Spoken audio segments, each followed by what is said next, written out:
people? It's that dude named Dave, and I'm back. TD&D live on this Sunday, October 30th. Hey, no struggle streaming. Press a 1 if you can hear me. Press a 2 if you can't. Let go. Back in the building, y'all. How's everybody doing? How y'all doing here, man? It feels good to be back, man. We was up, did a little bit of a long stream yesterday. We went 4 hours yesterday, but we back in it. We back at it again, y'all. Yes. Let's see who's in the building, y'all, as we get started. Gabrielle says, Dave, good morning. We'll see about this one. Okay, you must be from the other side of the world here, Gabriel. What's going on? Jay's in the building. What's going on, man? Hey, Sheila. Kirby. I see you, Kirby. Derek's in the building. Yes, indeed. Hey, who else we got? Yeah, I see you, Sheila. Who else we got here? Rhino's in the house. What's going on, Rhino? Yeah. Clotis. Yo, are we smoking? Is this? Hold on. Whoops, messed up here. Where you at, Clotis? I just saw your comment here. Yo, are we smoking that blue pack today? I think so. I think we back on the blue pack today. We gonna get into it, guys. Hey, Hafeez on his channel dropped a quote unquote an apology video. We gonna get into it. We gonna break it down. I just need a few minutes to get to see who's in the comment section here, who's rocking with us today. Just want to go over a few items, from last night, and then we gonna get into it, guys. Who else we got here in the building, y'all? Yeah, I see you, Larry. What's going on? Yeah. What's going on, Sherry? How you doing? Jurgen's in the house. Yeah, Dilly. What's going on? Okay, you guys can hear me. See Dilly with the 1, Jay with the 1, Derek the 1, Ronald with the 1, Jurgen with the 1, Clotis with the 1, Zodiac. What's going on with the 1? Yeah, okay. So my levels are okay. You guys can hear me. That's what I'm talking about. Just want to make sure that I don't get started. We 20 minutes into the stream, and then I look down because I'm not following the chat, and it's like, y'all missed everything because I've been on mute. So yeah, just got to make sure I don't struggle stream, guys. Okay. Who else we got here? Jay, okay. Hey, what's going on, George? George Jones here. You come as soon as I get in my car with the $5 holla, man. What's going on, George? Hey, man, first things first, since you the first one to come through. Salud, brother. I appreciate it. You going ahead and give me that $5 holla, man. It is much, much appreciated. So you about to get in the car? Where you going, man? Where you got plans? You going to the store? You about to kick it? Let me know what's going on, man. Yeah. Who else we got in the building here? We got Don. What's going on, Don Philly? Yeah, man, you can hear me. That's what's up. Mark, what's going on? Sup? No cussing, or you'll make baby Jesus sad.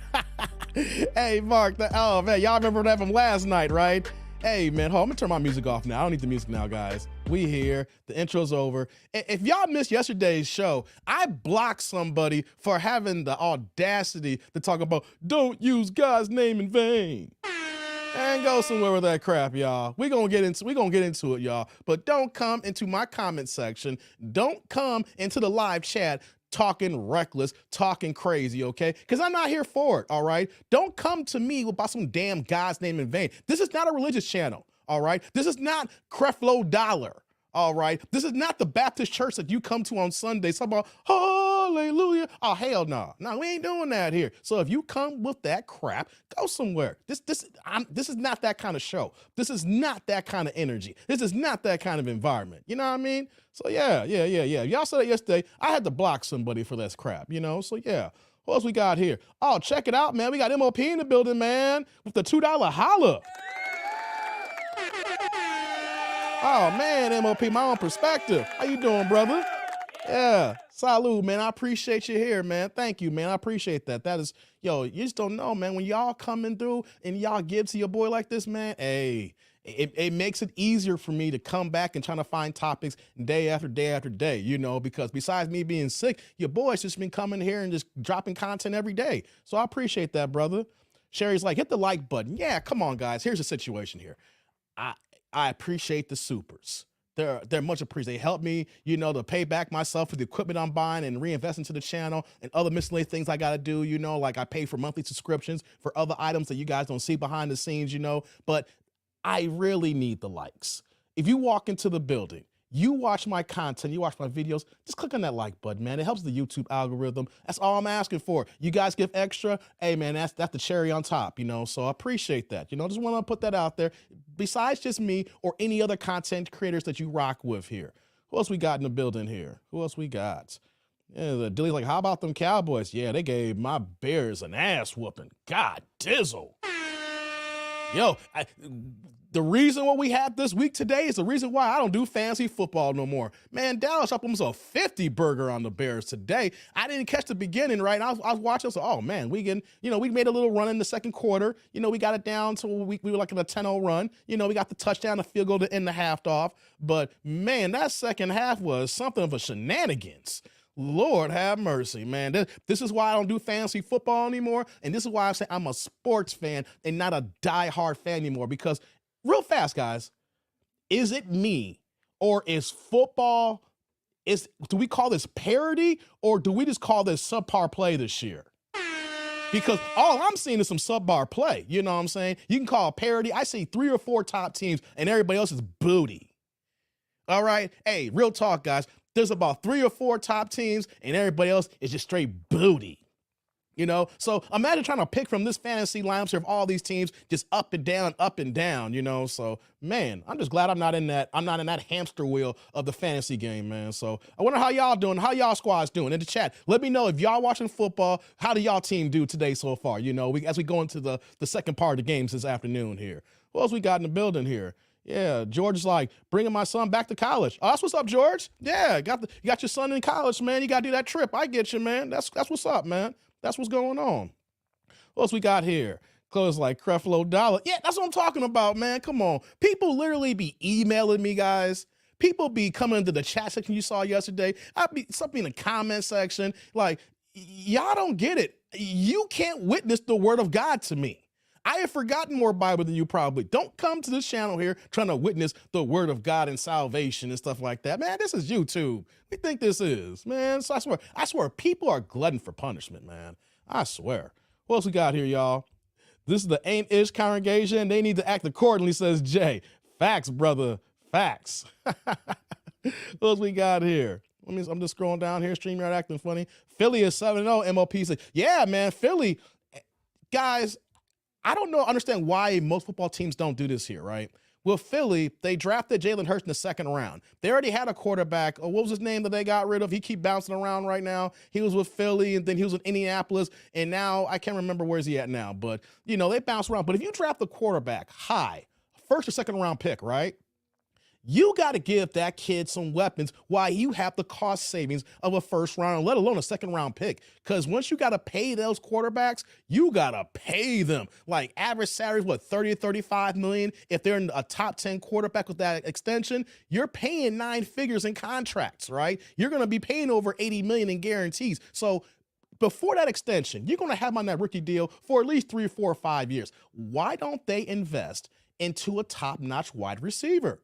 Look at Philly with A.J. Brown. Tennessee didn't want to pay him, right? You go to Philly, you give Jalen Hurts, who's been suspect up to this point here. People were questioning about him in Alabama. People were questioning when he transferred, when he go to Oklahoma State or Oklahoma. I know it was one of those squads. When he transferred there, played on basically 2 pro offenses, saying he wasn't NFL ready. We saw him last year, and everybody's like, nah, he ain't it. But you give him a full year of the playbook, you give him a number 1 wideout, and you shore up your injuries, and bam, they killing it. I'm just using that as an example, but how many times you give a young quarterback a top-notch receiver as security blanket while he goes through his growing pains, and you see what actually happens? I don't understand why most teams don't do that. You got a young quarterback, give him a weapon.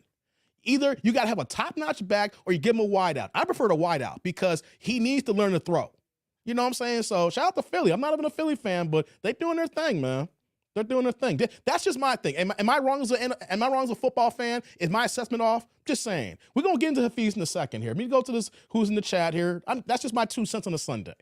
What else we got here? Close. Like, I just don't understand how someone can listen to a preacher named Creflo Dollar. It's like Saturday Night Live skit. I know, man. There's no way that if I'm down south, like, yo, we're going to go to Creflo's church. I'm like, the fact that your name is Creflo is suspect. I'm sorry. Hey, man, the fact your last name is Dollar is suspect. You know what I'm saying? So, yeah, come on, man. Just like NFC East is good this year. Okay, yeah, Philly doing it. The Giants, they're playing right now, right? Yeah. Dallas, they beat down on my Bears, yeah. So, yeah, they're doing good. Okay, he said Raiders got scrubbed. Yeah, Ziggy, I saw that. We're going to get into the video in a second. The Raiders got mopped. That's the opposite end where they spent all kinds of money on a wide receiver, but it don't matter if you think your quarterback is suspect because my man Devontae Adams was killing it for Green Bay all these years. He got paid, but he's playing with a lesser quarterback. So, man, what's going on with Vegas Raiders? Yeah, they hurting, man. They are hurting. What else we got in the building? Kirby's like, Saints did good. Oh, okay, the Saints won. That's what's up. I know my man Quick's happy about that. Who's we got in the building here? Let's see here. I'm just scrolling on. Steelers look bad. Yeah, Derek, Steelers look bad. This is going to be the first year that Tom's going to have a losing record. But, you know, it's bound to happen. He's been here for like 15 years. You know, he's had a winning record of 500 every single year. But if you're going to bottom out one year, this is the year. Bottom out, get a top 10 pick, and look for a quarterback in the draft. That's what they need to do. They need to retool because their issue is injuries and quarterback play. You know, the Steelers can make up for that in the draft here. So they need to take this year, be like, yo, I understand that he's doing his thing, but, you know, always above 500, but, you know, you got to take an L. You know, you got to retool, got to regroup. So, yeah, Steelers do look bad, man. What else we got here? Fred turns like Carson Wentz. Thank you, Fred. Carson Wentz. Yeah, you know, so much is going on. I can see the name. I know the names at times, but it sometimes doesn't cross my mind, you know, trying to get it just like that. Yeah, Carson Wentz, man. Like, ooh, talk about someone who's falling off, man. You invested a first-round pick in him, all that money, and he ain't doing ish. Yeah, man. Who else we got here, man? Ziggy's like, man, Raiders got skunked by New Orleans. I'm kind of salty, but I'm alive, bro. How you doing? Oh, man, we doing good, man. Like I said, I'm not a diehard football fan anymore, so I can come here and do these shows and actually be free. I can be loose. You know, we can get into it here. Yeah, Dave. A.J. Brown, 156 yards, 3 TDs. That's what I'm talking about. You see that jump ball he went up for? And he was pointing, he's like, 1 touchdown, 2 touchdown, 3. Hey, man, he a beast, man. He a beast. Well, who else we got here? Hey, shout out to George, man. Again with the $5 holla. I'm going to hit you up on the replay while I'm working, but I'm getting a membership as I ascend. Got to drag my brothers with me. Hey, man. That's what's up, brother. Thanks, George. Yeah. Hey, salute, brother. I appreciate that, man. Catch the replay, you know. Drop a comment in the comment section. I'll make sure I respond back to you, man. Do what you got to do, man. I appreciate you checking in when you can. You know what I mean? Yeah, thanks a lot, George. There's like, my Bengals play tomorrow night. Oh, they got the Monday Night Football game? Okay. She was like trifling dollar. Yeah, you got that. Gino. Okay, Seattle. Yeah, they're in a close game right now. I was taking a peek of that before I came down. You know, what else we got here? Close like, I was wrong about Jake Paul and Anderson Silva. I told you, Clovis, I knew Jake Paul was going to win that fight. I wasn't going to pay no money for that. I knew it was one of those things like if you wanted to spend the money to be entertained, I'm not going to be mad at that. But I wasn't going to drop that pay-per-view money knowing the outcome. You know what I mean? So, yeah, man, Jake Paul's going to win that one. I knew that. You know, but it is what it is. I didn't see the fight. I don't know if Silva took a dive or not. Nah, man, Silva just done. Silva's old. Silva's old, man. He old. He did this for the check. He did this for the check. I ain't mad at him, but he did it for the check. Ain't no dive, man. He ain't a boxer, and then there's certain things that certain people are doing for the check, and it is what it is, man. That's how I look at it. Who else here is Bears would be nice with a better O-line and running back. Steelers need God. The Bears are just in cap hell, right? They're in between two regimes. They cleaned house, and then we got a whole new, coach and a whole new front office. But at the same time, we're dealing with all these cap hits, and then you draft. We drafted a quarterback last year. You don't give him no weapons. So he's in year 2 of no weapons, no offensive line, no top-notch wide receivers, So this is a throwaway year. Like when you're in cap hell, this is the year after the fact you draft the quarterback. You don't draft the quarterback and then you eliminate everybody. You trade everybody off and give them no weapons. So the Bears better do what's right this offseason or before the trade deadline and get a wide receiver, or something's got to happen in the draft. Hey, man, took a Georgia. He joined the members group, y'all. Hey, check it out, man. That's what I'm talking about, George. We got a new member. We got a new member here. Yeah, George. Salute, brother. Thanks for joining the crew, man. I appreciate that, man. That's what I'm talking about. Man, y'all just helping your boy out. See, when y'all do stuff like I got to keep repeating it. It makes me come back day after day. It makes me try to work harder to try to be more creative, drop content, and the things that you like. Some things may not be what you like. Some things, we kind of split the middle, but we here every day and we grinding. So I appreciate that, man. Thank you. Thank you. What's going on, Jimmy? How you doing, man? Justin Fields was balling for the Bears. He did look a little bit better today. He did look a bit better, but like I said, he needs weapons. And, so it is what it is with that. You know what I mean? So yeah. Thank God. Thank you there. Let's see here. Let's pull that here. All right, guys. So check this out. Let me go through my stuff here. About to get to the video in a second. We're gonna talk about Hafeez Blue Pack. You know, I labeled him the Blue Pack here when I did my live stream. So, hey, let's get it going here. TD&D roll call. City, state, zip, area code. Where you from here? Like I always say, I'm in the Chicagoland suburbs. Stand up here. Let me know where y'all at here. You know. So yeah, we're gonna do that. We'll do the roll call here right now. Let's get that out the way. Let me see here. What else we got I want to pull up here? Oh, real fast here. If you guys have been missing, like I said, if you guys miss any content, I know notifications don't work that often, but we did a 4-hour live stream yesterday. Yeah, we went hard for 4 hours. So if you missed it after this one here, go check out yesterday's live stream and check out the other live streams I've done this week. You know, so whoops, 1 second here. Excuse me. So Ziggy's like, Atlanta's rocking with you. That's what's up, man. Thank you. Dilly's in New Jersey. That's right. Mark's in Ohio. I like that. Baton Rouge for Emmanuel, 225. Yes, sir. We know where you from. You're in Germany. Yeah, you over there on the other side of the pond, man. Represent there. Jay's like, the brick, the Reggie. Oh, I got you. Yeah, the brick, the Reggie. It took me a second here. I'm reading all stuff that's coming in, man. Kirby New Roll, I see that. Louisville, Kentucky for Jimmy. I see it. Sherry's in Jersey City. Yeah. Derek's in 513, Cincinnati, cold and raining. I hear that. Octavius, Jacksonville. What's going on, Octavius? Yeah. Okay. Real fast before we get started, talking about Hafeez here. You know, I got to be honest with you guys. Hold on. Larry's in Indiana. What's up? Kirby's in New Orleans. I see you. Jay's in South Los Angeles, Southern Cal. I see you there. That's what's up. Before I talk about Hafeez today, I got to be honest. All this is new for me, being a content creator, being a YouTuber. And I got to admit, like when I did the 2 live streams on Hafeez, when I came back earlier this week, so I did it on Monday and Tuesday this week, right? And Zodiac, Johannesburg, South Africa, that's what's up. So Orlando, what's going on, honey? So when I was doing those live streams, you know, I went in. I showcased a level of passion, energy. And that's because I said it and I stand by it. I said that Hafeez is dangerous.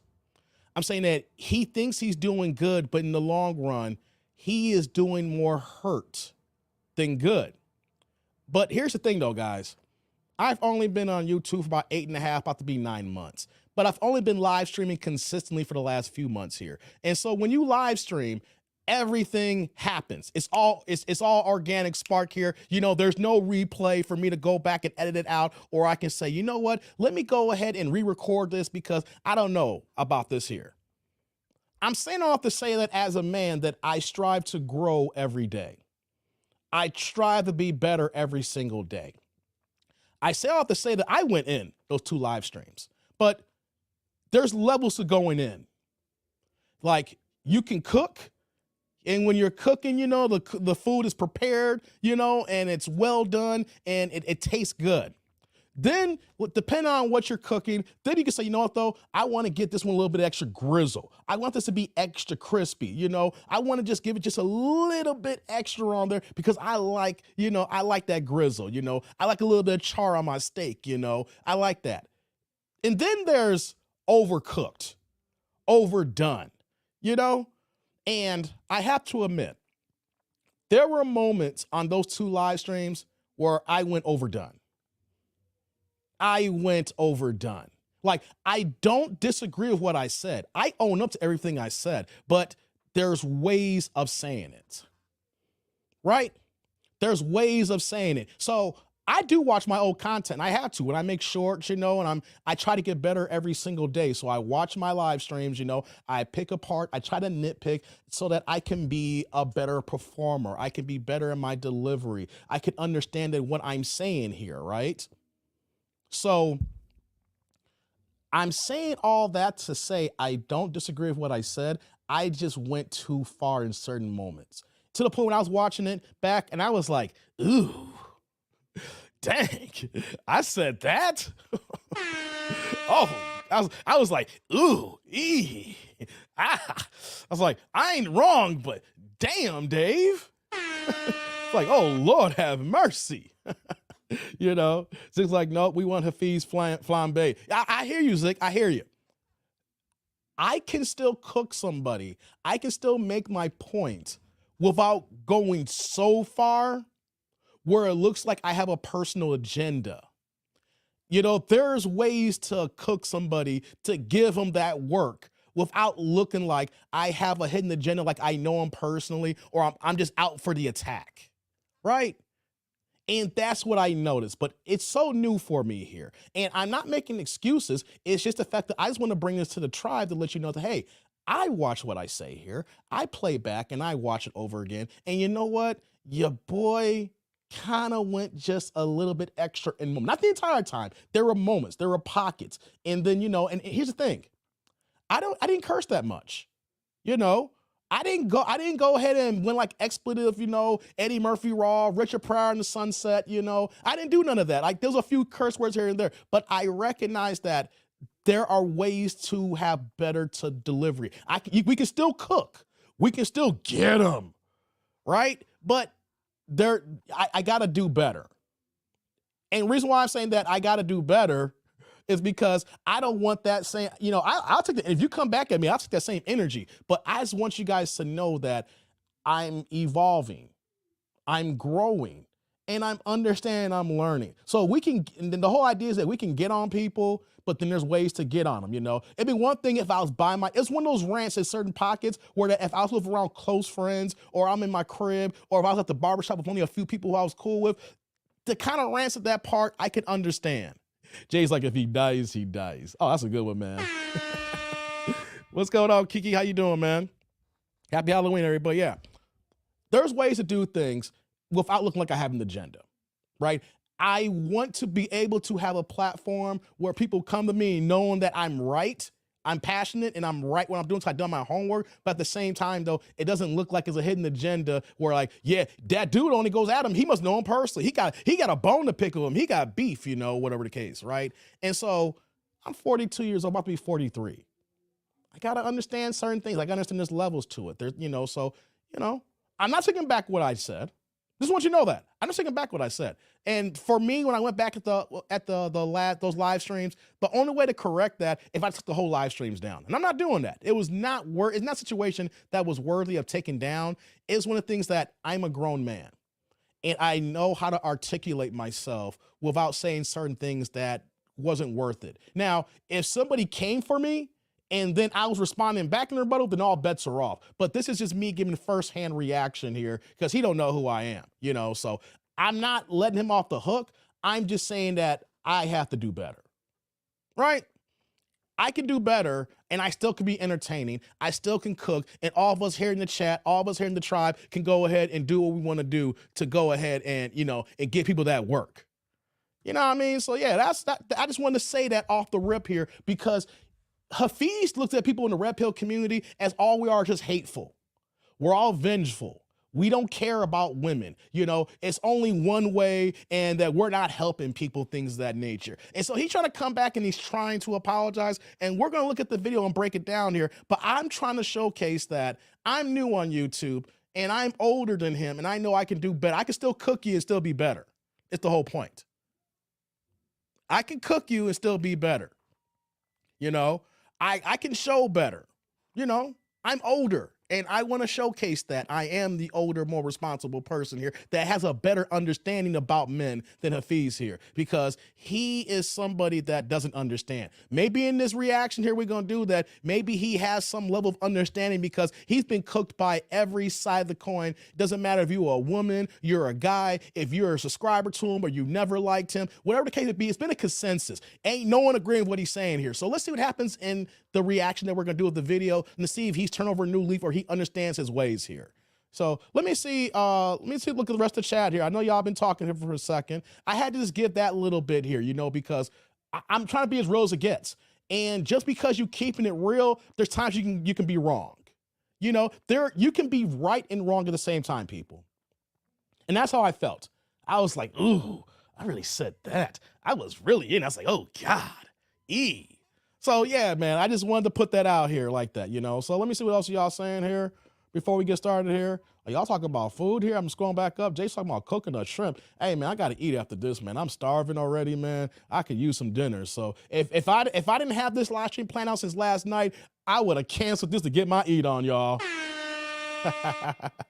You know what I'm saying? Kirby's like boiled. Oh man, you crazy, man. Let me scroll down here. Let me see what else y'all got. JB's like, what up, tribe? A little late, but had to see what's popping. Oh, you just around time, JB. How's it going, man? Jimmy's like, have thought about doing something with the AM network. Who's the AM network? Hey, Jimmy, who's the AM network? I don't know if I know that. So be a little more descriptive on that one. Kiki's like, in Ireland. Okay, Ireland's in the house. Yeah. She was like, Hafiz is trying to sell those ugly ass suits of his end. Yeah, man, I hear you, man. Kirby's like, Hafiz is a panda berry. Extra pandery, yes, sir. Fred's like, you're a good dude. Thanks, Fred. I appreciate that.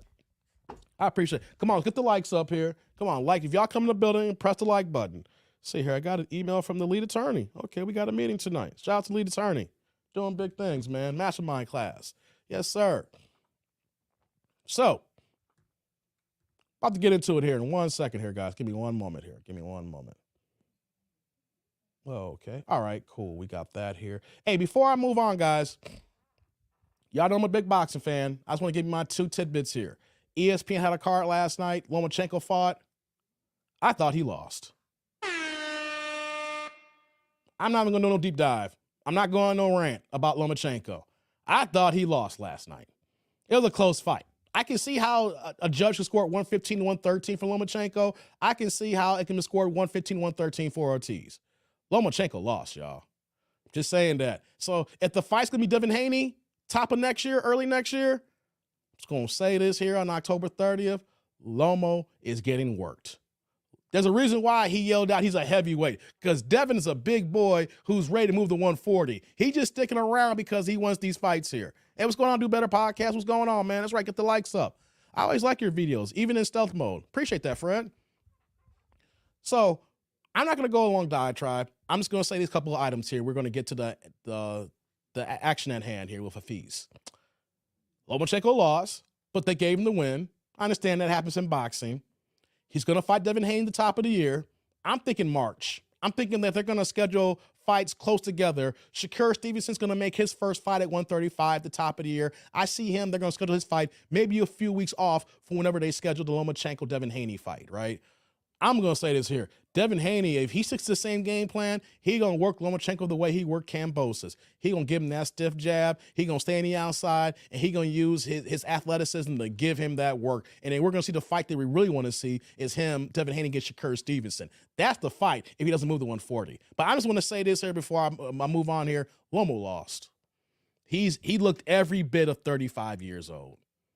So if they schedule that fight either in Vegas or New York, I will be in the building. I'm going to want to watch that fight. If they even have that Madison Square Garden, because I was just at the Barclays, earlier this month, I would love to see a fight there. So if they schedule that fight at Madison Square Garden, or if they do that one in Vegas at the MGM Grand, I'm having a funny feeling. I can easily see that fight happening at Madison Square Garden in March, or we will see a big fight the week before Cinco de Mayo in April in Vegas at the MGM Grand. I just seen Top Rank and knowing their history. It could be, March or April, one of those two locations. Just my 2 cents. That's what I'm saying here on that. All right. I didn't want to do like last night because yesterday I was doing like the full first hour on boxing and talk about Bud ducking because he did duck. But I'm not going to do that today. I'm not going to do a full hour. We're going to get into a feast today because I'm hungry. Yeah, it's Sunday and I'm ready to chill, y'all. I'm ready to chill. I got a meeting tonight and I want to get this food in. So let me see here. Who else we got? Let me see what else we got going on here. We got Carl says, Hafiz is basically saying marriage is dangerous, but oh well, man up. Hafiz, we're going to get into Hafiz, man. We're about to get into it now. Jimmy's like, Angry Men Network. You want to be honest, Jimmy?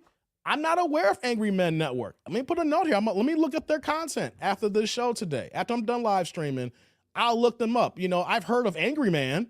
There's a couple of Angry Mans out there. There's an Angry Man in boxing, and I saw him break down the Black Prime app. People want to say they're a black company.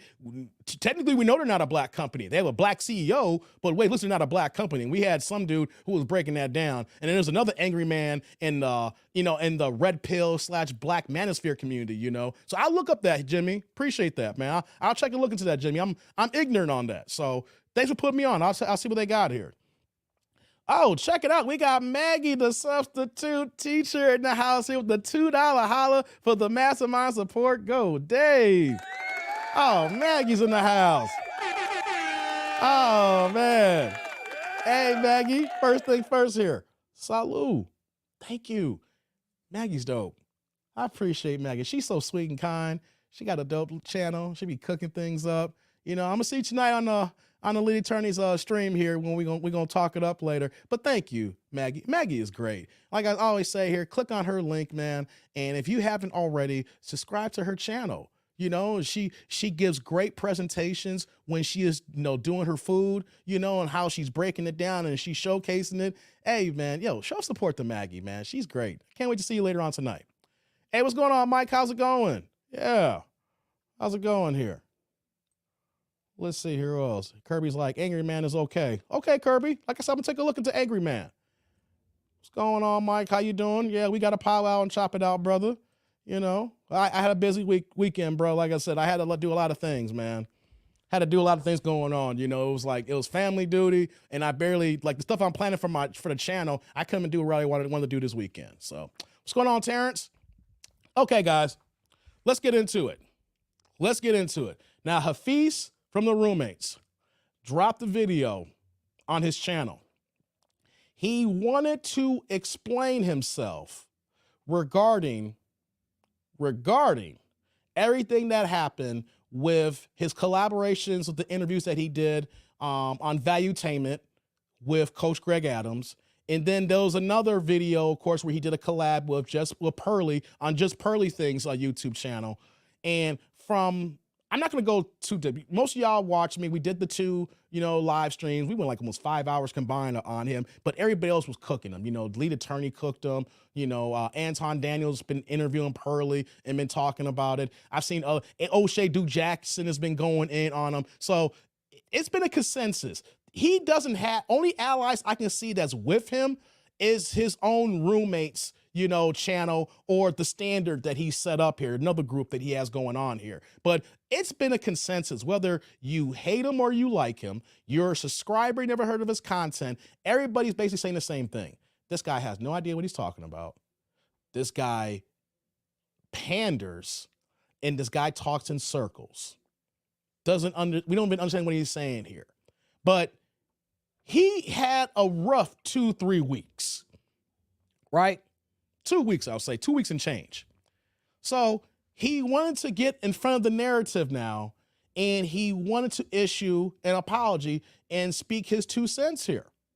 So what we're going to do is we got the video, and we're going to discuss it, and we're going to dissect it here. Because here's the one thing about society, guys.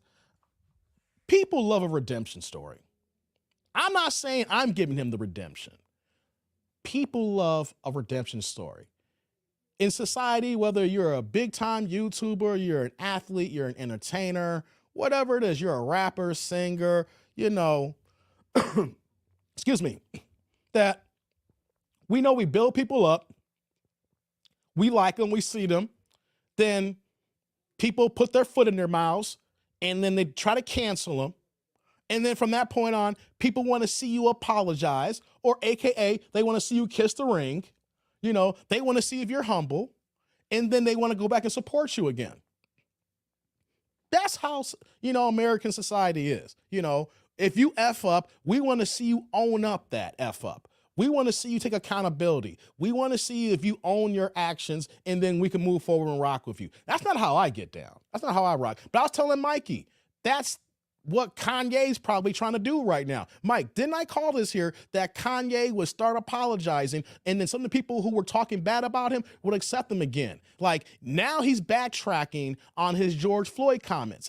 This is not made up. This is coming from his own mouth, mainly because I think that George Floyd's family came out and said that they're going to sue him for $250 million for defamation, talking about the fentanyl killed them, when we all saw that police officer's knee on his back and on his neck for 8 minutes and 46 seconds. We also have 2 legitimate autopsies that prove that he did not pass away from any kind of drug overdose, but it was from the actions of the police officer and the physical interaction that caused that for the 8 minutes and 46 seconds. So Kanye's out now apologizing now on this. He's moving around, he lost so much, and he's on his apology tour, you know? And I told Mikey, remember I said that Kanye's gonna start apologizing. And what did you tell me, Mike? He said, he better not do that. That you know, you go on this far, you might as well keep going, right? But no, I said, Mikey, he gonna apologize if he wants some people back. And that's what he's doing right now. And so that's what's going on. I think when I heard about this video that Hafeez came and dropped on the Roommates channel, I immediately assumed, oh, here we go. Here we go. He gonna apologize. He gonna say, I'm sorry, please take me back, my bad. I didn't mean to disrespect the red pill community. You know, I was a little bit off. Blase, blase, blase, blase, blase. That's what I was thinking was gonna happen. But I watched a few minutes of this video, and I told Mikey can corroborate this. I did not watch the entire video. He was texting me last night and this morning, and I said, Mike, I only saw a few minutes of this here. And he was telling me, you got to watch the whole thing to take notes. I said, don't worry, Mike, I'm ready. He said, no, I said he does not need to apologize and play the long games. Sorry, I misspoke for you. He does not need to apologize. But I told you he was going to do that, though. We're on the same page here. You said he does not need to. Right. So here's Hafeez now on his channel. And I was like, oh, Lord. You know, Mike is like, you got to watch the whole thing. I was like, no, I'm ready. I'm ready. I was saying he's digging a hole. Mike is telling me the hole's already dug. I was like, man, Mike, when you sent me that, when you said that text to me, I was like, I'm not going to watch the whole video now. I'm going to give y'all real life reaction outside the first 2 or 3 minutes that I checked out of this video here.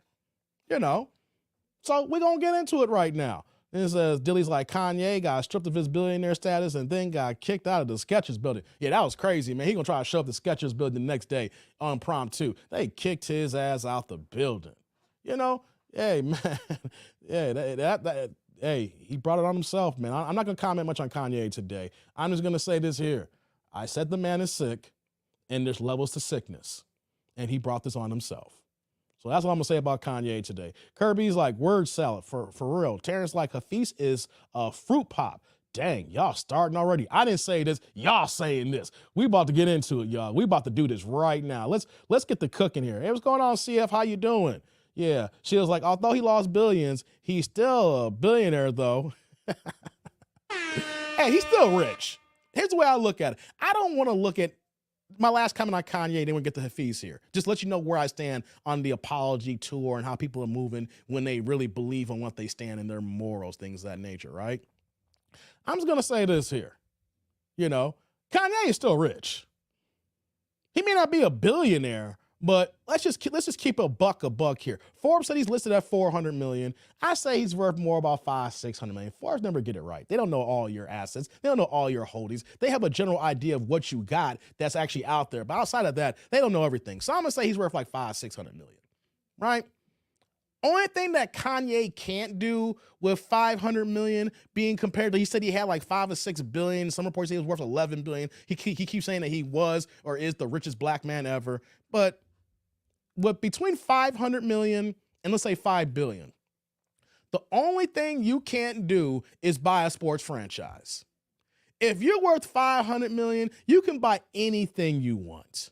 You can do anything you want. Only thing you can't do is buy a sports franchise. That's when you got to incorporate a whole team, and then maybe you'll be the face of it, and you got a whole bunch of people in the pot to invest in. Outside of that, the man is still rich. He ain't hurting. Only time he'll hurt if he doesn't have any more business holdings and he's spending more than what's coming back in. But let's just keep a buck here. Only thing that he can do with what he has now is buy a sports team. He can't, if the Chicago Bulls got on the market right now, the Bulls is probably, they said rated like the fourth richest franchise value in the NBA if they actually go on the market right now. The only thing that Kanye can't do is be the head man in a joint venture capital deal to buy the Bulls, or if the Bears went on the market. I use Chicago because I'm in Chicago and he's a Chicago guy. He can't go and buy the Bears. He can't buy the Bulls. He can't buy the White Sox or the Cubs. Or let's say that, he's in California, that's where he got houses all over the nation, right? But let's just use Calabasas in California. He can't buy the Dodgers. He cannot buy a sports franchise by himself. He can't pull a Jeff Bezos. But you want to know something? Outside of that, he can do anything he wants in life. So I'm not gonna be the type of person, and you see some people's like, oh, I'm glad he lost his billionaire status. Yo, he ain't got no more. No, he got money.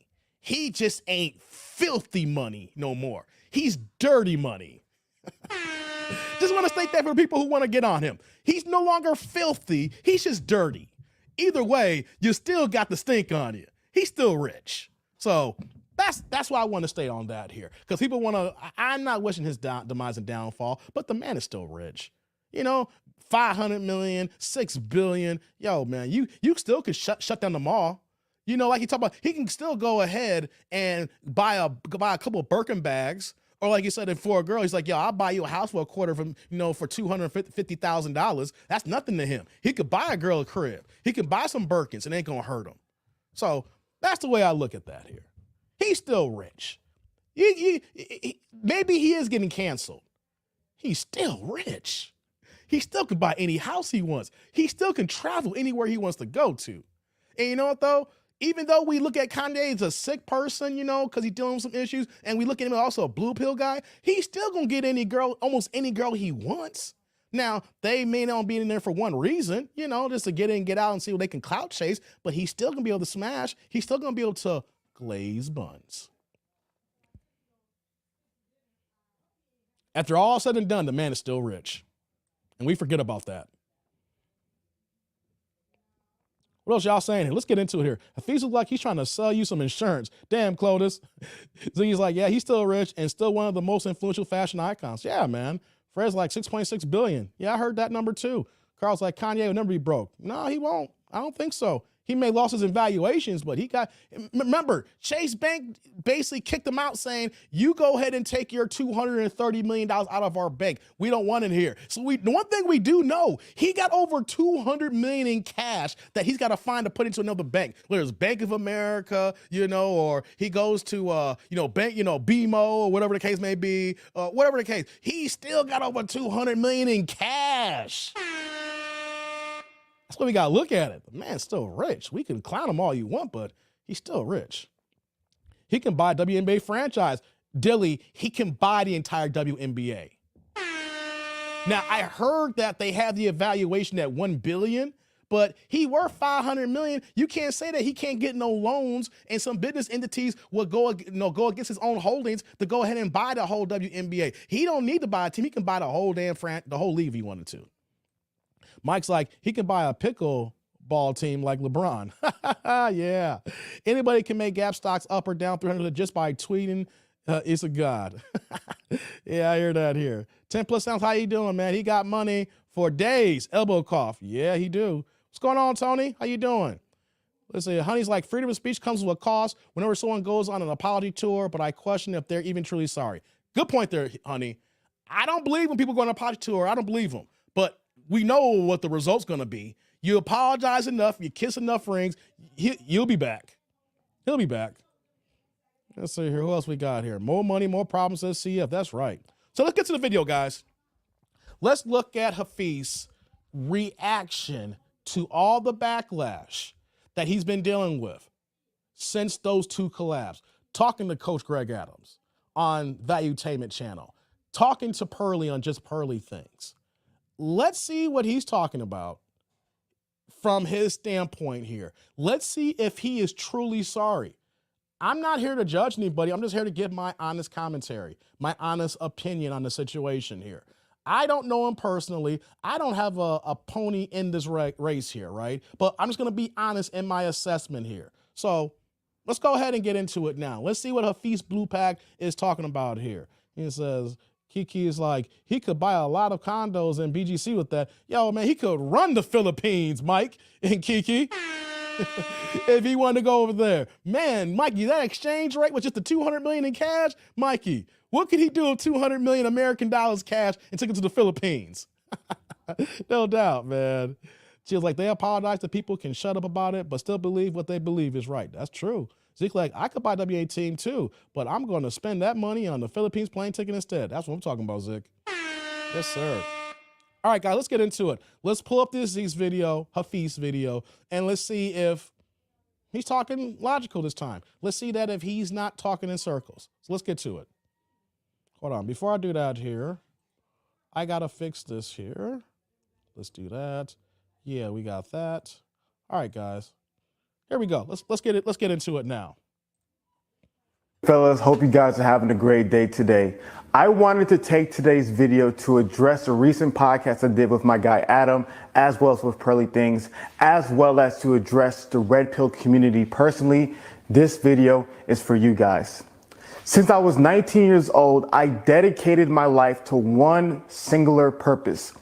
And that purpose was to improve the lives of men today. One of the biggest things that I was seeing was that a lot of men were being overlooked in society. A lot of men's issues were not being discussed. And I felt a passion to do everything in my power to help these men out. I literally have videos from 2012 where I was talking about the same issues going on with men back in the day. I spent so much time. Okay, I'm stopping early here. You said that he gave us evidence clip of him dropping content in 2012, which was 10 years ago. So Hafeez, if that's the case, then that means that you were 22 years old when you started getting into content creation space here, right? Okay. And couple of things can be true here. You know, you felt passionate about men's issues and not being listened to. I can understand that here. Here's the thing here, though, that I'm stopping early here, and I'm about to play again. You're 22 years old, once again, acting like you're an authority figure that you can talk and teach other men. You were 22 years old. There should be times where that people need to go through an apprentice program. You need to sit back and listen and learn. You just can't teach off the rip at 22 years old. Who's going to, when you were 20, if you were 22 10 years ago, I was 32 10 years ago. And you want to know something? There is no way that I'm going to respect your commentary. I'm just saying, you would literally have to showcase something for an older man to say, hey, you know what? I respect and rock what you're doing here. But no 22-year-old can come into space here saying that you want to help men. And then at the same time, though, you look at your age and it's like, okay, man, we need to see receipts on how you can help an older guy like me, especially as someone at 22 years old and I was 32 years old. There is nothing you can tell me or help me on because I've seen more than you already. And that's the whole point that we're talking about here. I know I stopped early, but I don't want to lose points here because one thing about Hafeez, he will just keep talking in circles and you will never get no straight information. So I think I'm going to have to pause every a few times here so I don't miss a point because he will go in circles here. Dilly's like, at 22 years old, you don't know ish. That's why I stopped that. And here's the thing, I can respect that he said at 22 years old that he wanted to get into the content creation and he understood that there's men that have problems. I can respect that. But you know what though, at 22 years old, you don't know nothing. You know what I'm saying? There should be a part where you want to get into it, but there should be a part you got to fall back and listen and learn, you know? But I said what I said here. Let's let it play a little bit more here and let's continue and see what he got going on here now. Wait, before I move on, Kirby's like, I'm 60. He can't teach me. Shh.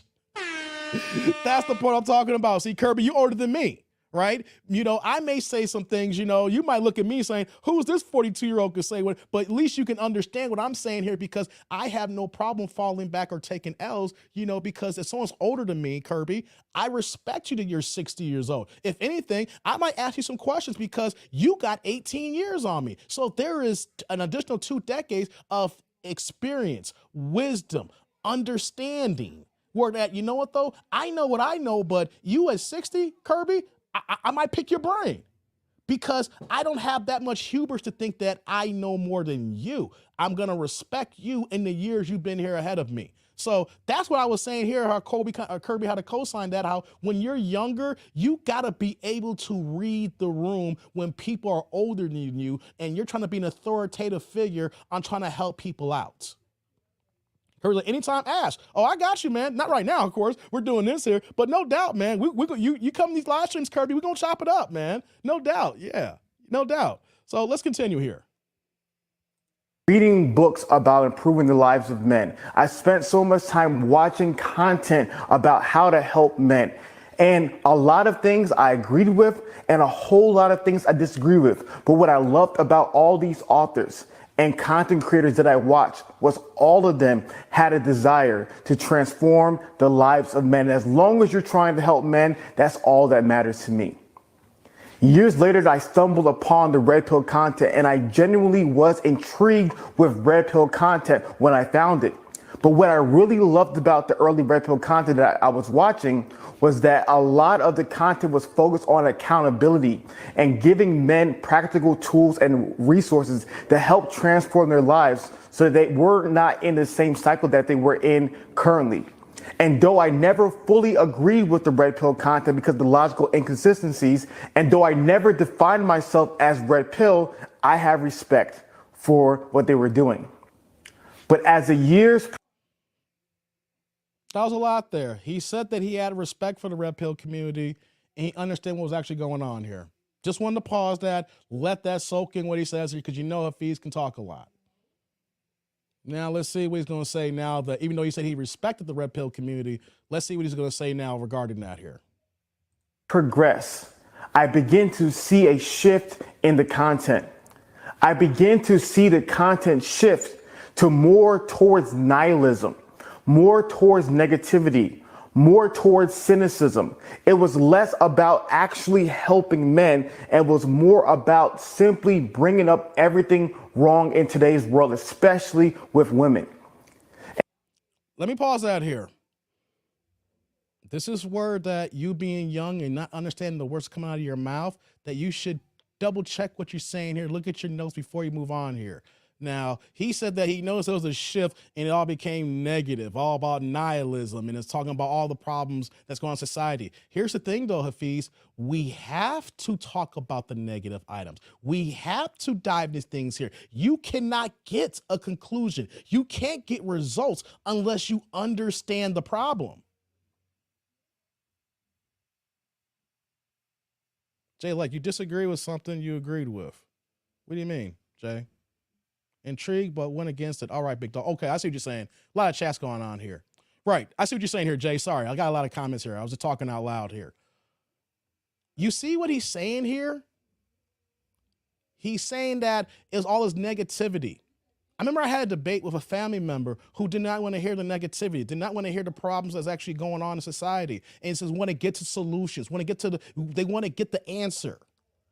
The problem, though, Hafeez, you cannot get the answer to the problem until you understand the genesis of how we get here. And that genesis is not only about men, it's also about women. We have to talk about those things. Now, you keep saying that it made a switch and it went to completely negative and nihilism, right? Who are these content creators that you're talking about? Because unless you're talking about the complete black pill community, you know, no disrespect to my MGTOW guys, you know, there's a whole bunch of guys who are MGTOW that I'm cool with, but I know their content and how they move and how they deliver their speech and things of that nature. But who are you actually talking about? Because as we've gotten further as years go on, I'm new in this space here. I'm about to be in this game for 8-9 months here as far as a content creator. But who are you talking about? And if you've been in here long enough, you would understand that there's been monkey branches of the red pill community. You know, like I said, there's blue pill and there's red pill. And then it spreads out to like women who are pink pill because they're a woman. You know, they're not a man, so they put that little pink in there. And then, of course, you have black pill. And then you got MGTOW. And then it goes even darker and further. They're creating this rainbow of things that I don't co-sign for, but we're seeing that happen. So if you've been in this space long enough, you could understand that that's actually happening. But it seems like Hafeez wants to lump everybody together into one pocket and was like, well, they're all negative. They're all nihilism. They're all the stuff like this, right? And it makes me see that he's not genuine. is showcasing to me that he's telling half truths. And then the fact that if you're gonna go on this diatribe and talking about a sector of a community, you should understand about that community. There's no way I'm gonna attack somebody or I'm gonna have a major disagreement with something and I don't even understand what they stand for or the different factions that goes on. That's just like saying, I hate all Christians and Christianity if you're an atheist. But what do you hate about all Christians and Christianity? Or do you hate Baptists? Or do you hate, do you hate Jehovah's Witnesses like I said I was growing up in? Or basic regular Christians? Or you want to go to the prosperity churches like the Creflo Dollars and things of that nature? What type of Christians do you like? Or are you saying that you come across all of them and you're saying the hell with Christianity? You know what I'm saying? So I hate that the red pill community has branched off in these many sectors, but at least I understand that. At least I know what's going on here, but he's lumping all that into all that is one. And that's wrong. And the fact that you say you've been content creating since 2012 and that the roommate's been around since 2016, he knows this. He knows this. He's not being genuine. He's being disingenuous, or he is literally living under a rock, and he is really that dense on his research and chose to move this way. Either way, you're wrong, because you don't have your eye open like CBS.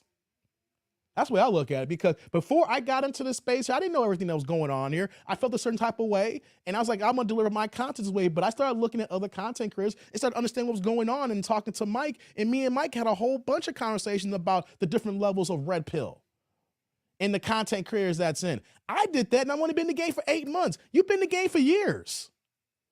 So I'm already seeing the fact that he's not being genuine, or he chose to be ignorant.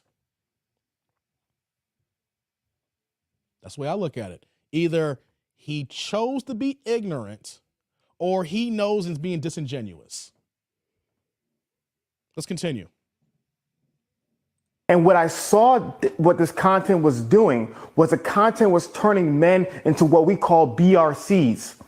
Individuals who only want to blame, rage, and complain. And to me, Wow. I'm about to go look at the chat here, guys.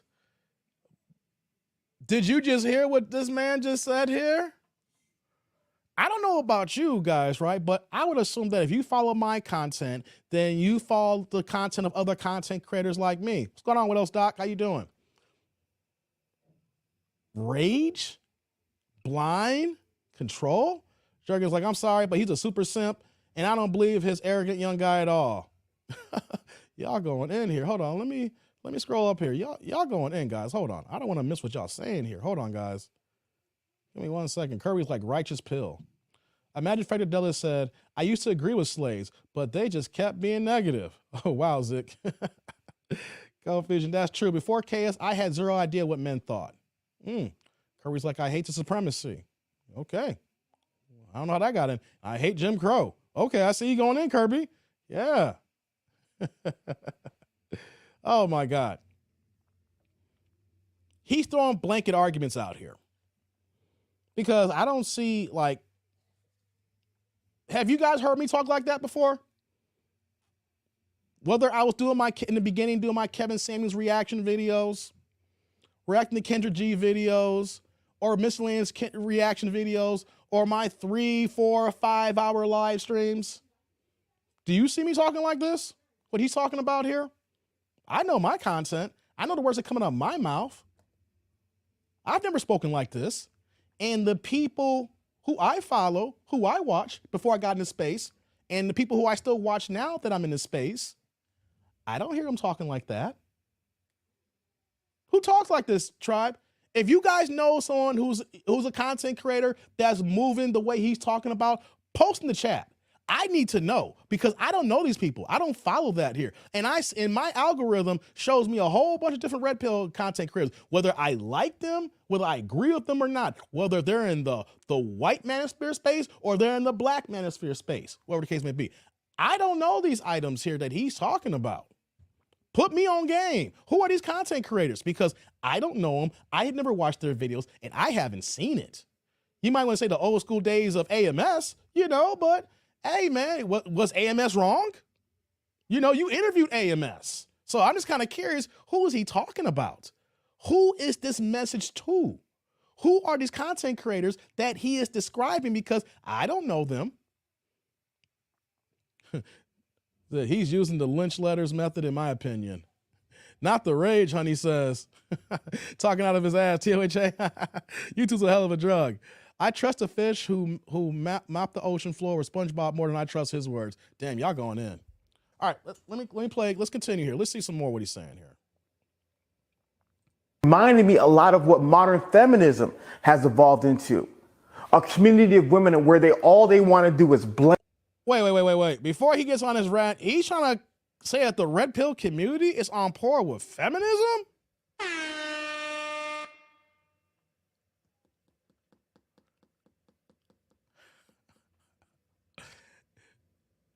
Are we serious, tribe? This man is trying to put men who are red pill mentality, the community here, on the same course of feminists? Hey, man, this dude wildin', man. This dude wildin'. Let's continue.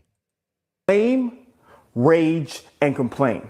And what really began to grow my disdain for the movement was the inconsistencies in the lives of the creators. Because what I was noticing is that the creators were teaching a certain message. They were giving a certain type of advice. They were telling a certain type of story, but they were not believing these stories themselves. They were not actually taking their advice themselves. They would be telling stories about, man, I don't date.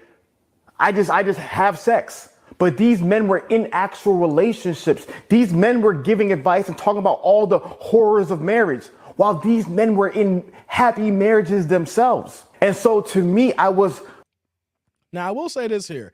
There's a lot of people who are in this space, who are in relationships, and then they talk and they teach here. He's not wrong about that, right? I'm not going to get on him at that part. He's not wrong there, But then there's content creators who don't want to tell everything about their personal life. Like, I am very, very open about myself here. But then there are a few things that I do keep to myself and I keep to the vest because I do want some things that's mine. I don't want things that the whole world's going to know. There should be things I can keep to myself, right? So I know that there are some content creators who do talk about a certain thing about not getting married and they're married, right?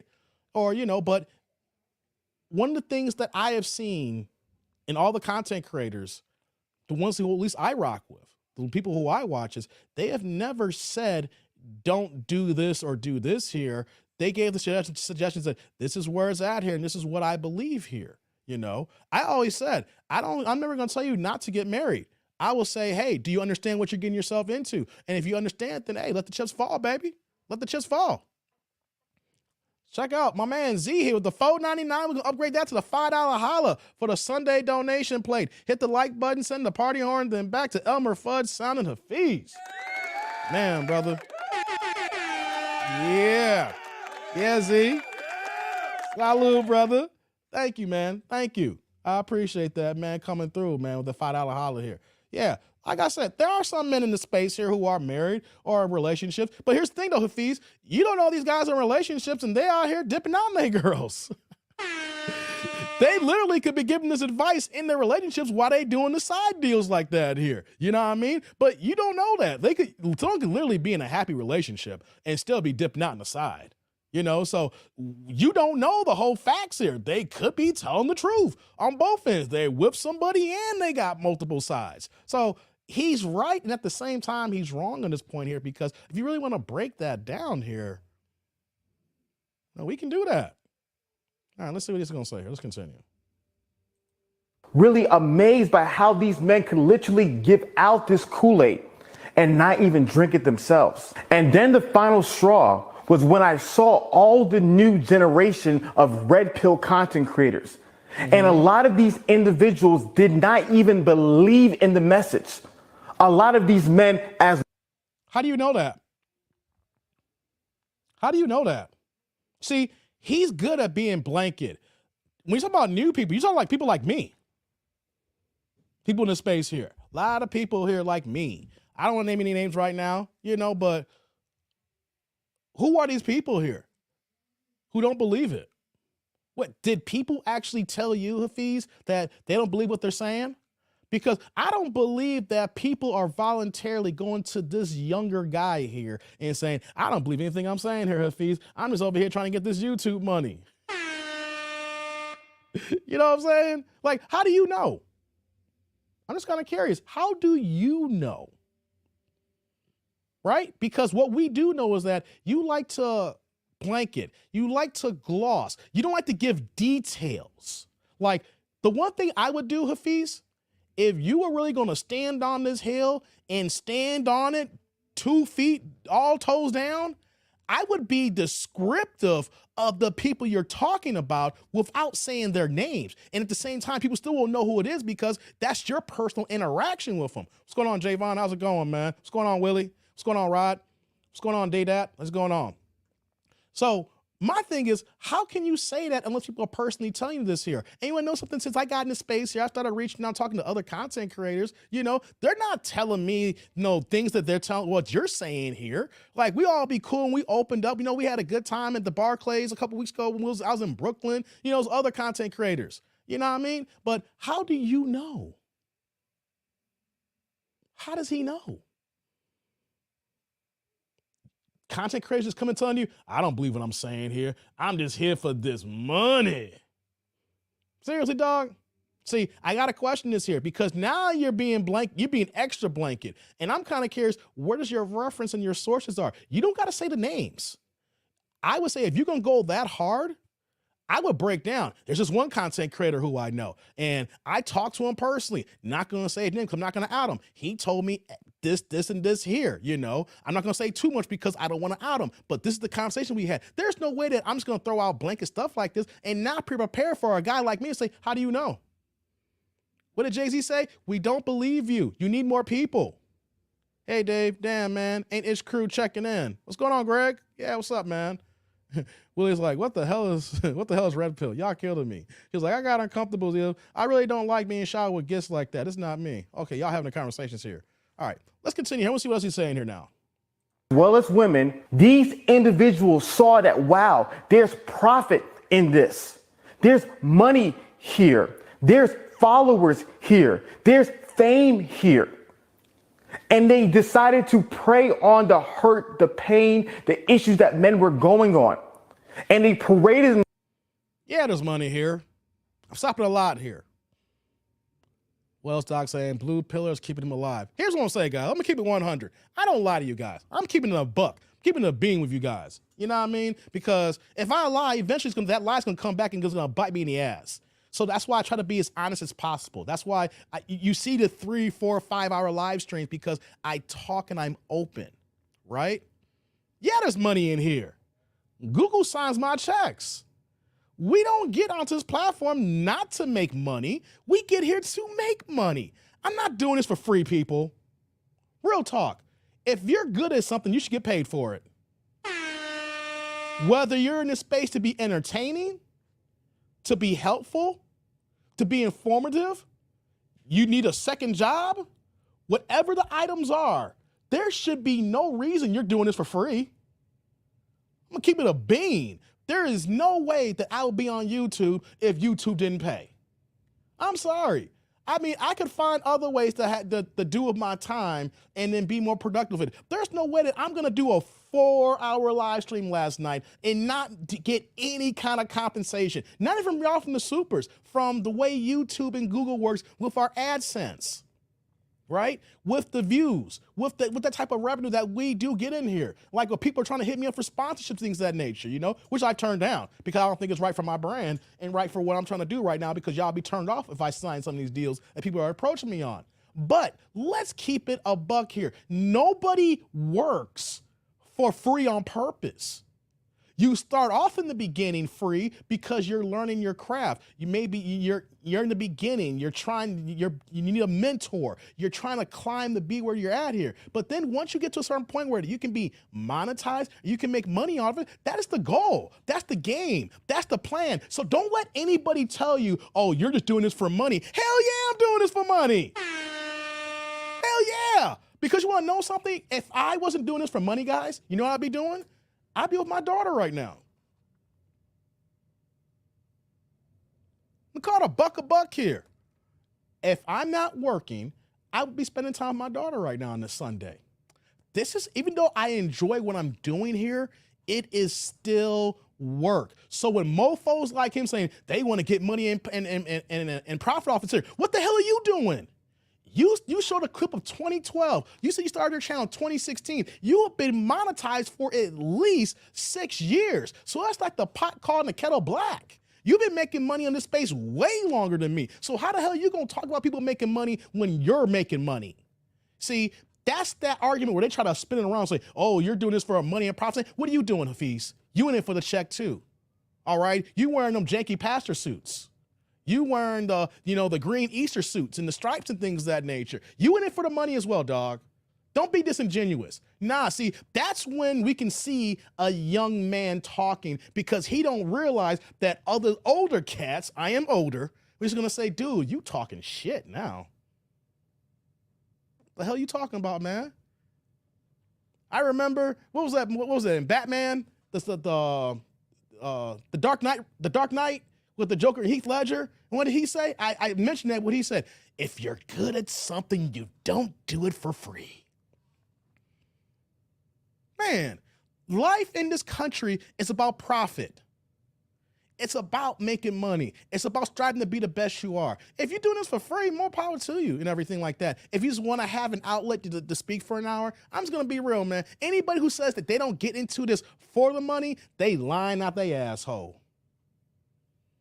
Sorry. There is no way that I'm going to be here and live stream. When I lost my voice last month, I had done like 19 hours of talk time in like a 6-day span and lost my voice here. You think I'm going to lose my voice for free? I did get paid off of that. I want everybody to understand that. If you choose to do something for free and it's a hobby, more power to you. You want to do a hobby. But the majority of us here are doing it because we want to make money. You can be in the money for the bad things. You can be in it for the good things. But I'm saying, no, I'm here for the good. Entertainment and uplifting and teaching and talking about my L's and help other guys out like myself here. But don't let anybody tell you that, because they're doing it for profit, there's a problem. No, you should get paid. Let me keep it a buck with you guys. You should get paid for the time that you're investing, if you can. Not everything is for profit, but if you can get a way to get a check out of it and you're being genuine about it, go do it. Don't let this young dude tell you something differently. Come on, man. Come on. Let that marinate for a second. Mike's like, do it for free and move to Skid Row in Portland. Right, Mike. If you want to do things for free, man, be homeless. 7 buttons, I call that ultra V-neck. What are y'all saying here? Zick's like, but he's better than you. He's better than all of us. Any man who unbuttons the top 7 buttons on his shirt has a crooked hairline is the cream of the crop. Oh, y'all going in right now. Oh, man. Mike says, don't forget, Hafiz used to talk about him learning about being a pickup artist. That's right, Mike. I didn't even know this. See, I don't follow their channel. Mike brought this to my attention. He talked about being a pickup artist and how to pick up women. It's funny how people want to move the needle on what they used to do. You know what I mean? Let's see here what y'all saying here. Rod said, Dave said, I don't like talking to y'all ninjas that much to not get paid. Facts. I saw that, Rod. I had to scroll back up. Hey, come on, man. I love all of y'all. We have a good time. We kicking it. But if I knew for a fact that there was no road to monetization, there was no way that I can make any money, take away the supers. Because I'll get money off ad revenue, right? If I knew that I couldn't at least make money off ad revenue and the views, and nothing like here, I just going on YouTube just to start a channel and talk, man, you think I'm gonna be here every single day? Hey, man, you might catch me twice a week.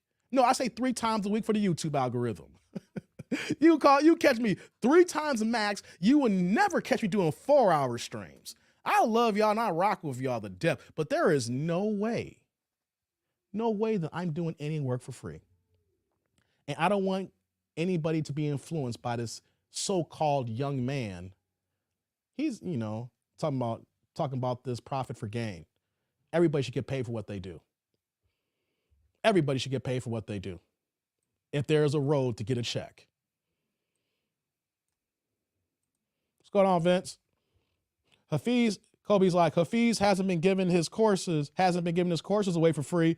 Oh, we're going to get into that, Kobe. Facts. He sells courses. Hafeez, are you giving away all your courses for free now? Are all the courses that you're selling for the standard, are they going to be for free? If not, you need to go somewhere of this crap. Do Better Podcast says, that dude named Dave, I'm in it for the bread. No shame in saying it.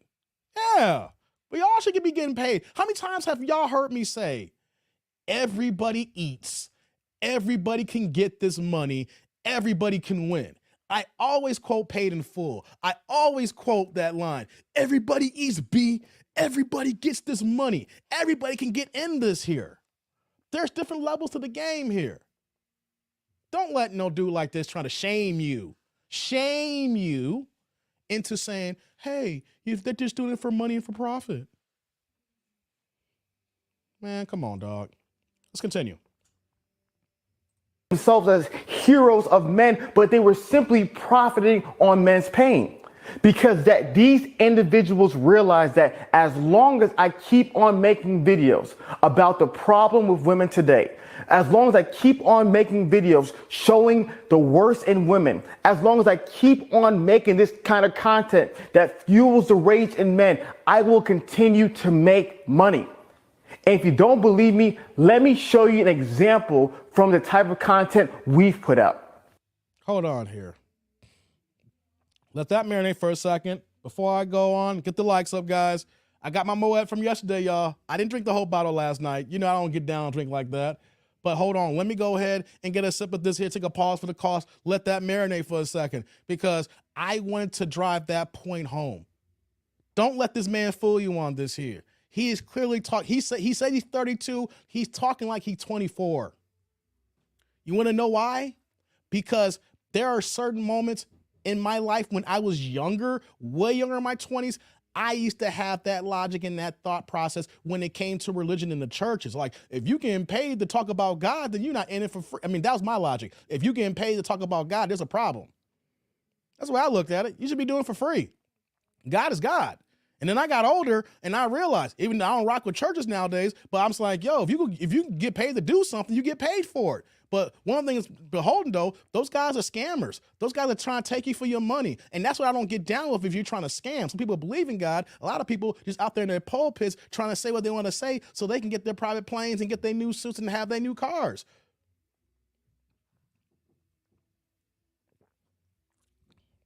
Ooh, that's so good. Before I move on here, we got a Cash App, y'all. The money keep coming in because y'all support your boy. We got a $5 holla from Sheila here. She ain't got nothing here. No comments, no questions. She just dropping the Cash App for the straight love. $5 holla, y'all. Thank you, Sheila. Yeah, Sheila. Salud. Thank you. I appreciate that. For the straight love, you see? And here's the thing, too. The money that I get, whether it's from Cash App, Supers, I'm working hard for this money. I'm working hard for my money. You know how hard it is to try to come up and be able to deliver a show, try to be precise, try to be correct in your analysis, to be entertaining, to understand the video that I'm doing, even though I don't watch the whole video and give you like a blind reaction, but to understand what I'm doing. And at the same time, interact with you guys in the chat here and have a good time to take you away from your day, whether you're working, you're in the house right now, you in your car, you're taking your son to college, whatever the case may be. This is hard work, guys. I may make it look easy, but you best believe when I hit end broadcast here, boy, I'm trying to unwind and trying to get myself back right here because I give you guys so much of myself here. This is a whole different type of work than what I do for my day job in IT here. You know, being emotional and intentional and providing analysis. Come on now. All right, let's see what he's going to say here. He's going to talk about his own content here. Let's get into it here. Let's see what he's talking about. So the biggest thing for me is I love accountability on both sides. Call out the men and call out the women. So a couple years ago, I did a video called Men, It's Time to Level Up.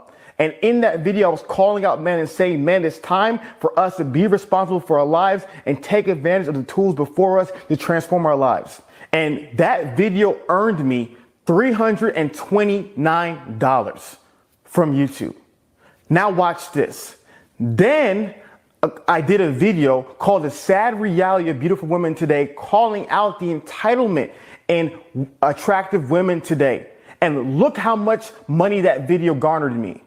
$5,926.40. And that was one single video. So imagine doing not only 5 of those videos, but 10, 20, 30, 50 of those videos a day. Imagine how much money you could make. Imagine.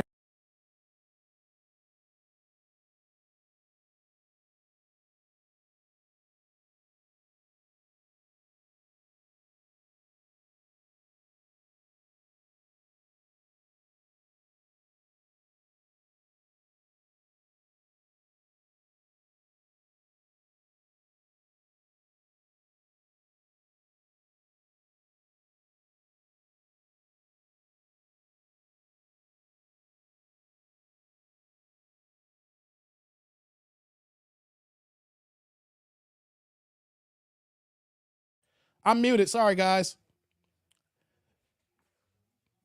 I noticed I was muted there for a second. Mikey touched on this here. I know I'm muted. Mikey touched on this here.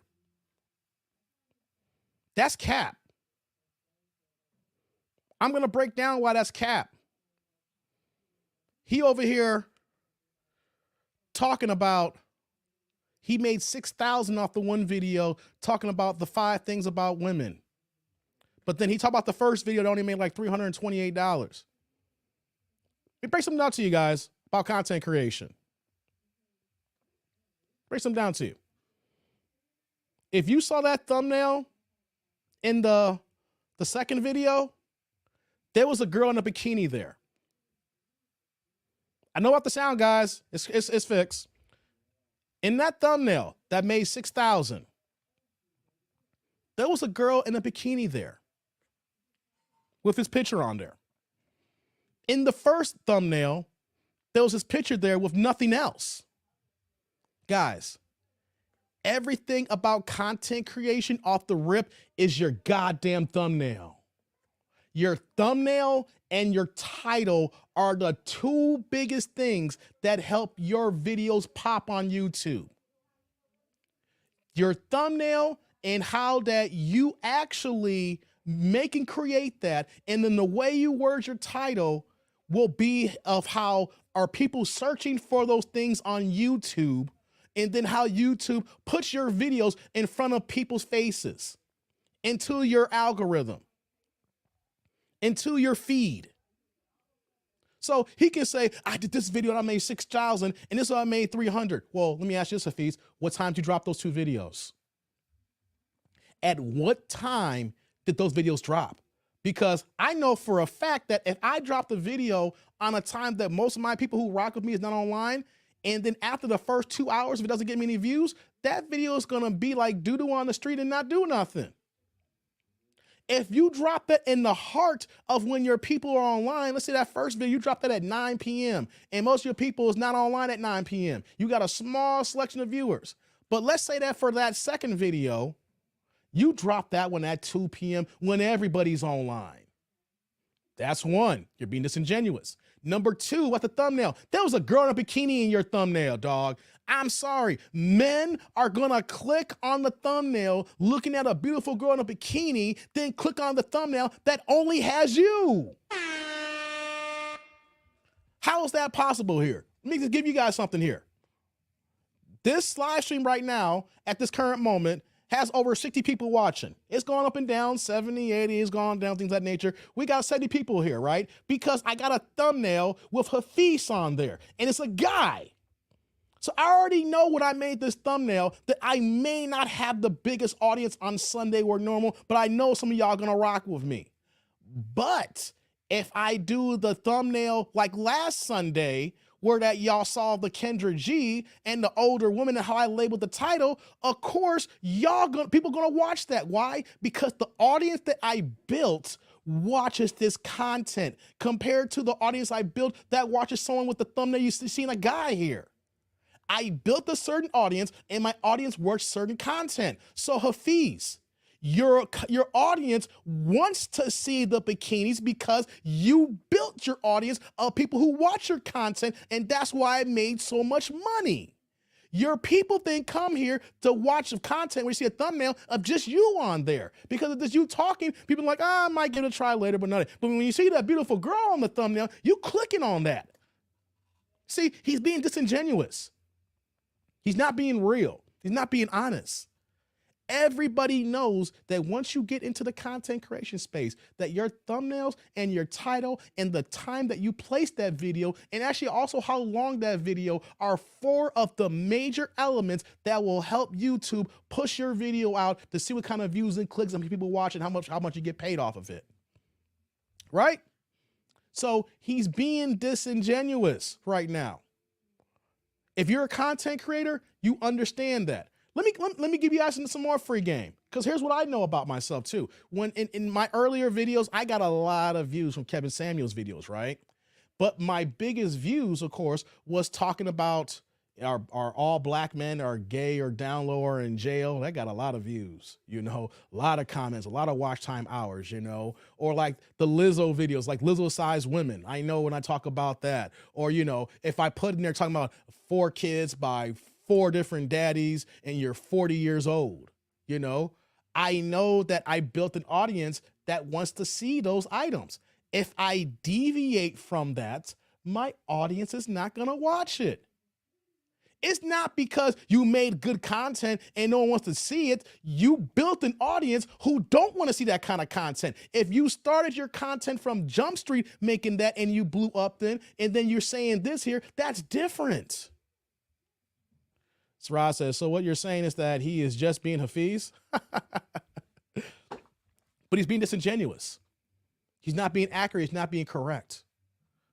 When you're in content creation, we understand this. Like, if I want to make more money right now, here's what I can say for me personally right now. I know if I go back to my catalog and I look at my highest view videos, if I start making content with that there, I'm going to get a lot of views, a lot of clicks, and people are going to watch that because that's how I build my audience on. But I didn't feel comfortable doing that all the time. So I didn't do that all the time. So my, certain views going to be up and down and consistent because I'm going to do me. I'm going to do what makes me happy because this is my channel. This is my own job that I've created. This is my own business. I'm going to do what I'm going to do here.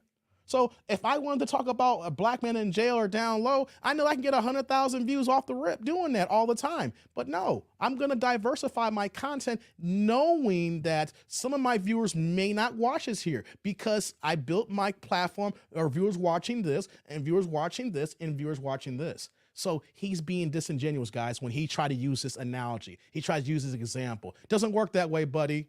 That's just like saying that you put a black comedian who kills on Def Jam. Remember Def Comedy Jam back in the day on HBO?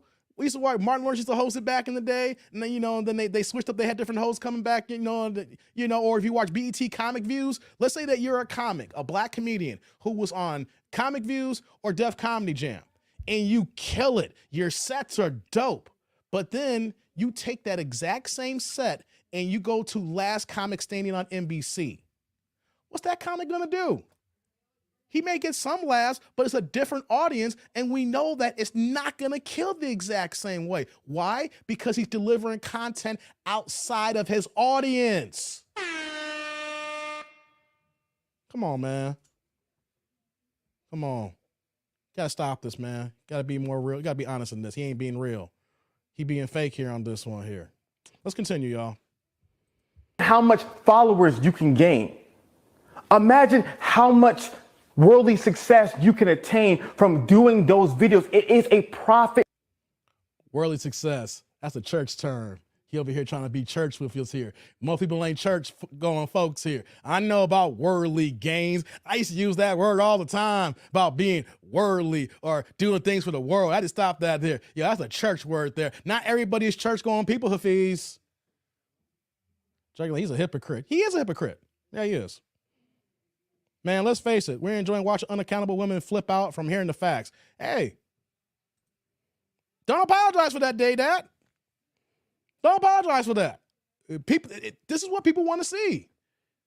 If people want to see that, people gonna give that. But here's the thing though, guys. When I do those videos about the little size women and the unaccountability, I make it a point that I'm gonna go hard here, but then I'm gonna level set and let you know how I feel about the situation, give you my opinion, and then give you some sense of, teaching, understanding on how, you can do what you want to do here, but we can see how men are not liking this here.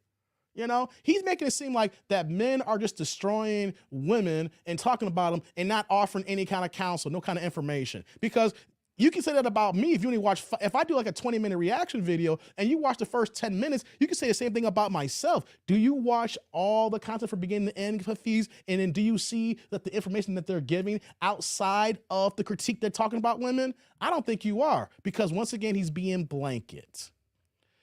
Kevin, the software tester, says, I bet he and his wife are still enjoying the money made from the 5,000 video though.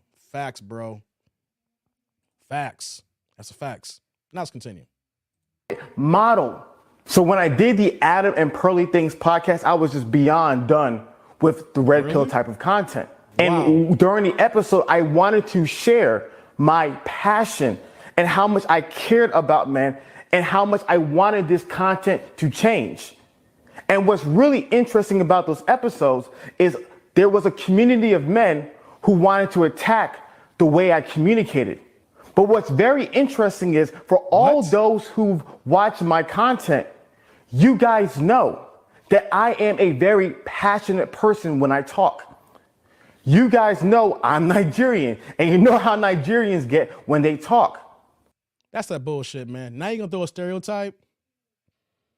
So here's the thing now, because you're Nigerian now, I can classify all Nigerians the same. If I see a Nigerian moving the way you're moving, I'm gonna call them the Hafeez Blue Pack. Nah, man, don't do that bull. Nah. You can't listen to what other people are saying. You only can hear your own voice. You can't hear what other people are talking about here. And who made you an authority figure to say that what we're talking about is wrong and you're right? Because I find it funny how everybody's in consensus of talking about you, and then you still haven't had the level set to come back and say, maybe I'm a little bit off here. Maybe I need to come back and think about this moment here for a second. I may be a little bit off here. You're not even doing that. He's not apologizing, guys. He's doubling down. He's tripling down. That's a young man's fault here, that he can't understand the error of his own way, talking about how he delivers and how he talks. Way you were talking, I'm not gonna sugarcoat this point here. You were talking like a dickhead. Wasn't he? I'm not gonna refute what I say here. And if you got a problem with that, you can come and holler at me. Everybody got on your case because you were talking like an asshole. You were talking like a pompous dick. Yeah, I'm going there on that one. Because you're doubling down now. And you're not listening to what other people are saying. You're not taking accountability. You're not doing a rewind to say, hey, man, was I really that off here? That's the reason why I did when I started this live stream, to say what I was saying here. Because I know in certain pockets of the 2 live streams I did about him, I know I kind of crossed the line a little bit. I'm not wrong. I hold everything to the T, but like I said, there's ways of delivering, your message without, overcooking the food. You can cook it, you can give it extra crispy. And I know there's moments I went overdone. No one likes an overdone steak. I like mine's medium. You know what I mean? It's gotta have a nice sear on top, and I like to cook medium with that hint pink in the middle. You know what I mean? But he cannot understand what other people are telling him, so he only hears what he wants to hear. That whether I was talking to the OnlyFans girls on Fresh and Fit, I was doing my live stream or doing my independent videos, when there's something I really care about, I talk about that very passionately.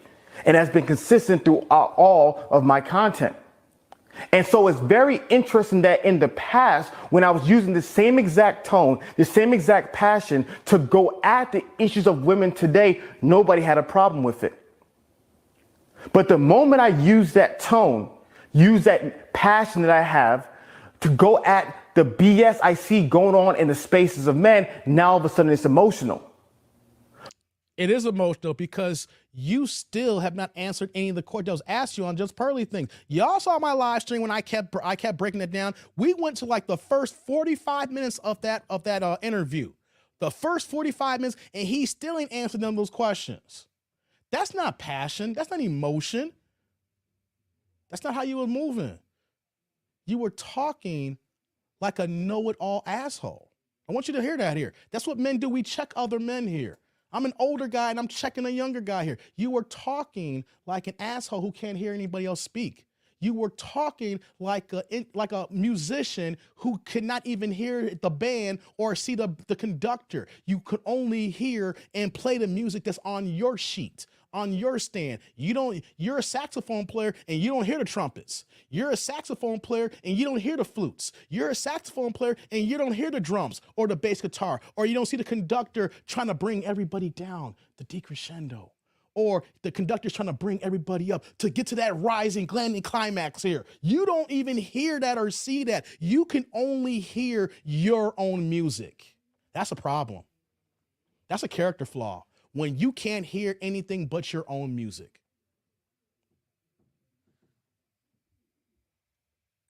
My favorite speakers speak with the most passion. That's why I love Dr. Peterson. That's why I love Gary Vee, which is why I love Mark Driscoll, and which is why I really enjoy Andrew Tate. I love people who are passionate and expressive with their words, but never. Wait a minute. How are you going to like Andrew Tate? Wait a minute. You going to talk about all this stuff here, but you like Andrew Tate? Hey, man, why are you naming names that's making your argument even more worse? Why are you naming off names when we talking about you, bruh? We talking about you. You the one that said the things that you said here. You the one that sound the way you sound here. You're the one where everybody else, the tens and thousands and hundreds of thousands of people, whether they made videos or comment on everybody's videos, we're talking about you. We're not talking about Jordan Peterson, where his passion for the incels. We're not talking about Andrew Tate and to have the audacity to name drop Andrew Tate, but you're going to go in on the red pill community? Hey, man. Hey, come on. Is something off here that you going to go in about the red pill community chat and he's mentioning the Andrew Tate? Andrew Tate, come on, man. Tate's the truth, like Tate wouldn't rock with him. Man, Andrew Tate would call him out on the hypocrisy. Right there. You can't say what you said and then say, I like Andrew Tate's energy. Dude. Hey, before I forget this thought here, because I didn't say that in my last 2 live streams. I need to say this before I lose this thought process here. And I remember I was driving on the highway and I was playing a whole bunch of Kevin Samuel stuff. I didn't feel like skipping out. I played with, he had these 3-hour streams like how I be doing my live streams, And I said, I'm gonna play Kevin. I'm just gonna let it ride while I'm on the highway. It took me about 45 minutes to get home. I said, that's cool. Maybe let me hear Kevin Samuels drop this truth. And in one of his live streams, you know what he said? If you are a Christian, I'm paraphrasing here, but if you're a Christian and if you believe in the Bible, you don't get no more red pill than the Bible. Hold on. I don't think y'all heard me. I didn't come up with this on my own. This is what Kevin Samuels said. This is the man who he actually interviewed Kevin Samuels before he passed away. This is out of Kevin Samuels. Now I'm paraphrasing. He says, you do not get more red pill than the Bible. Chat, do y'all agree with that? Anybody who knows the Bible and read the Bible, if y'all Christian, whatever the case may be, do y'all believe that? I'm going to wait to see what the chat says here. I'm going to get back to the chat here. Terrence like, Tate would make that man cry in real life. No doubt. Mark's like, he's like the king of the red pill now. She's like, hopefully for Hafeez, Tate never see this. Guys, do you guys believe that? That you don't get no more red pill than the Bible if we're talking about families and relationships.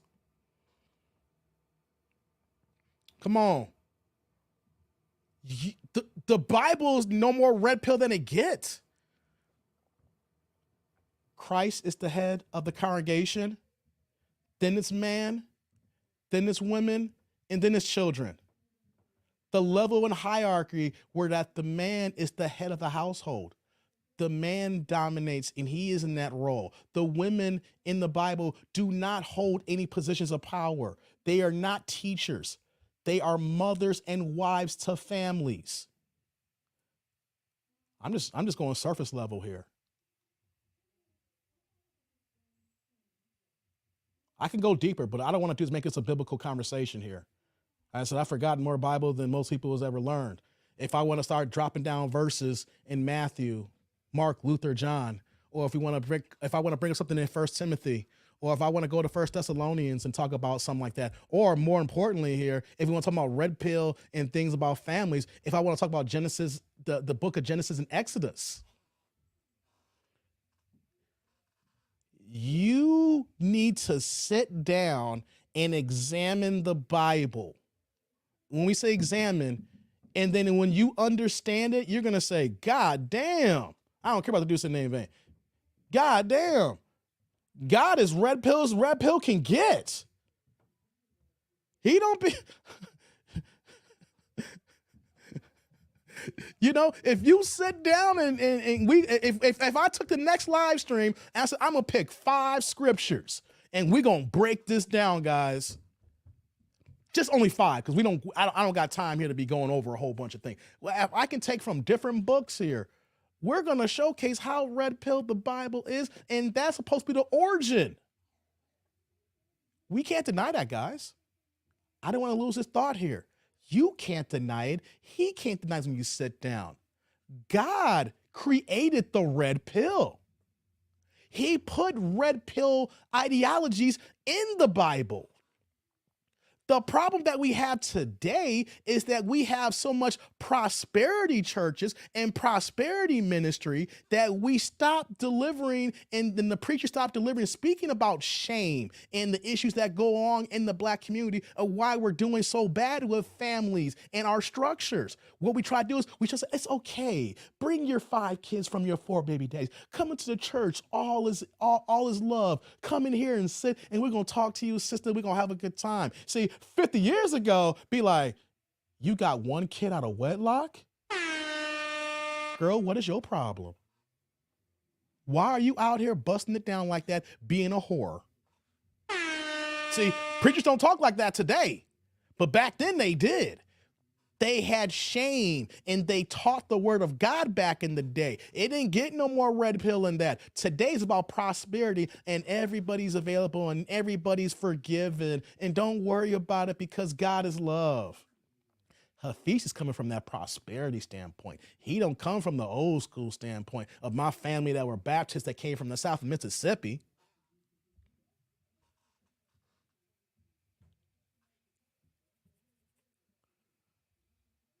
Derek's like, preach. What's going on? What's that? Pepe? I'll be the Bible thumper. It gonna get me some. You right about that, Pepe?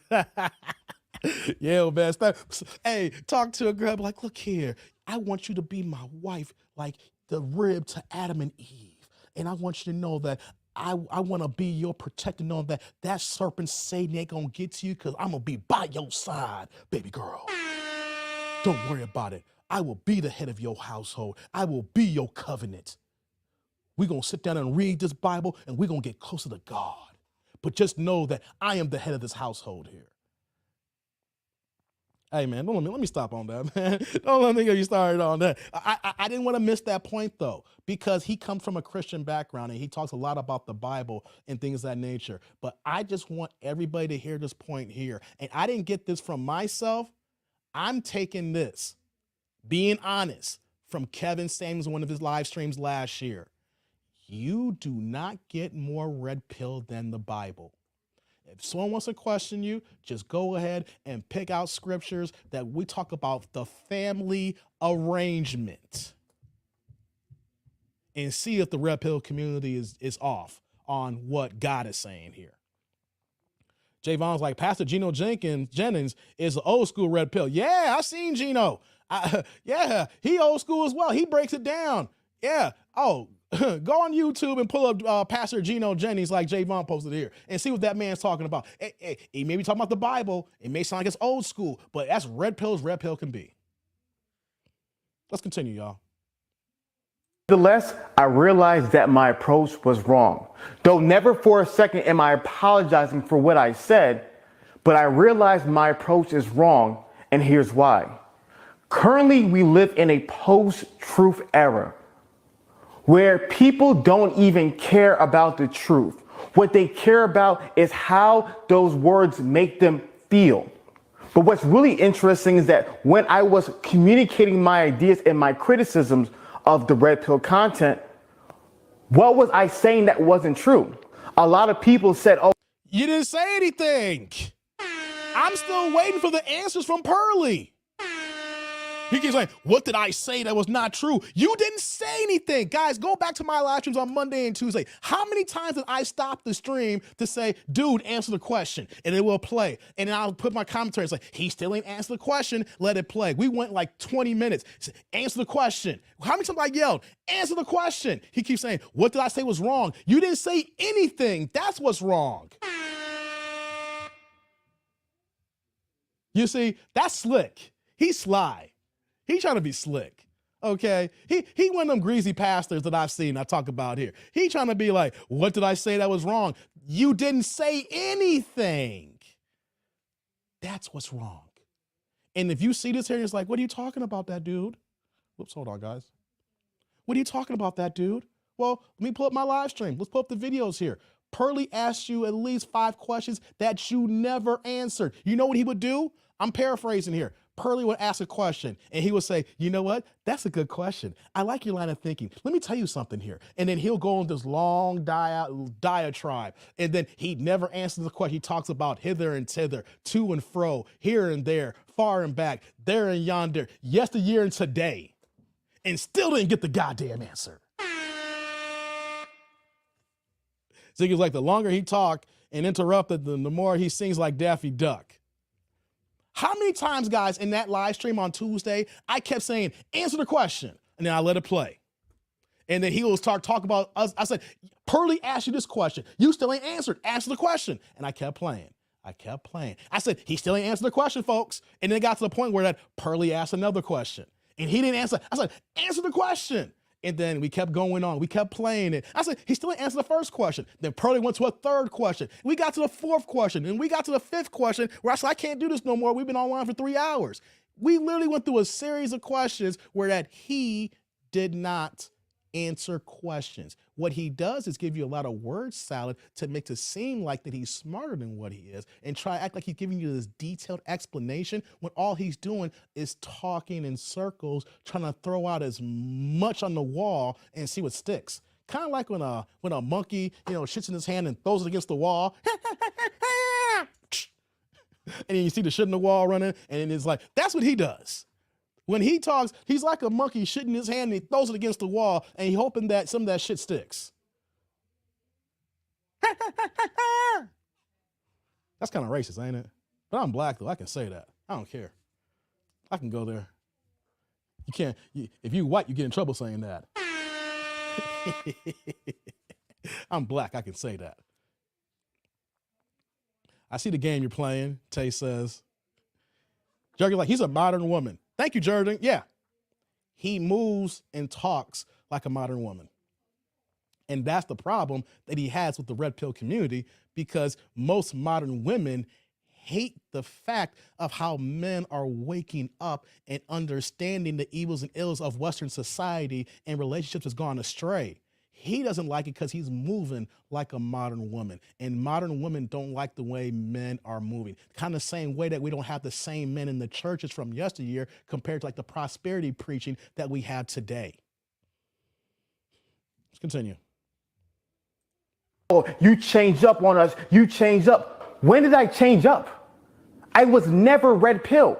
I literally did a video in 2020 called Red Pill Was a New Woke. I did another video in 2021 titled Red Pill Disagreements. I did another video in 2021 again saying clarifying red pill and manosphere stance. I've talked about this ad nauseum. When I sat down with AMS, shout out to the Go AMS, nothing but respect for you, AMS. When I'm talking about these guys, never about great men like you. When I was talking to AMS, what did we do the first time we talked? We debated about marriage. When I was talking with Fresh and Fit on the podcast, what did we talk about? We debated marriage. These are the same ideas I was constantly sharing in the. Okay. How you gonna say AMS is a great man? AMS, like Pearly said, AMS was for years was like, fuck these hoes. Hey, forget he was going in. So how you gonna say that he's the great and he's not part of the discussion when AMS is one laid a lot of groundwork for guys to be in this space here? So because you got an interview with him, you're not gonna bite the hand that feeds you, right? The same thing with Kevin Samuels. Yo, you interview Kevin Samuels, but you ain't talking about him. Like, you may not have been in the red pill space, but you've been hanging around a red pill people.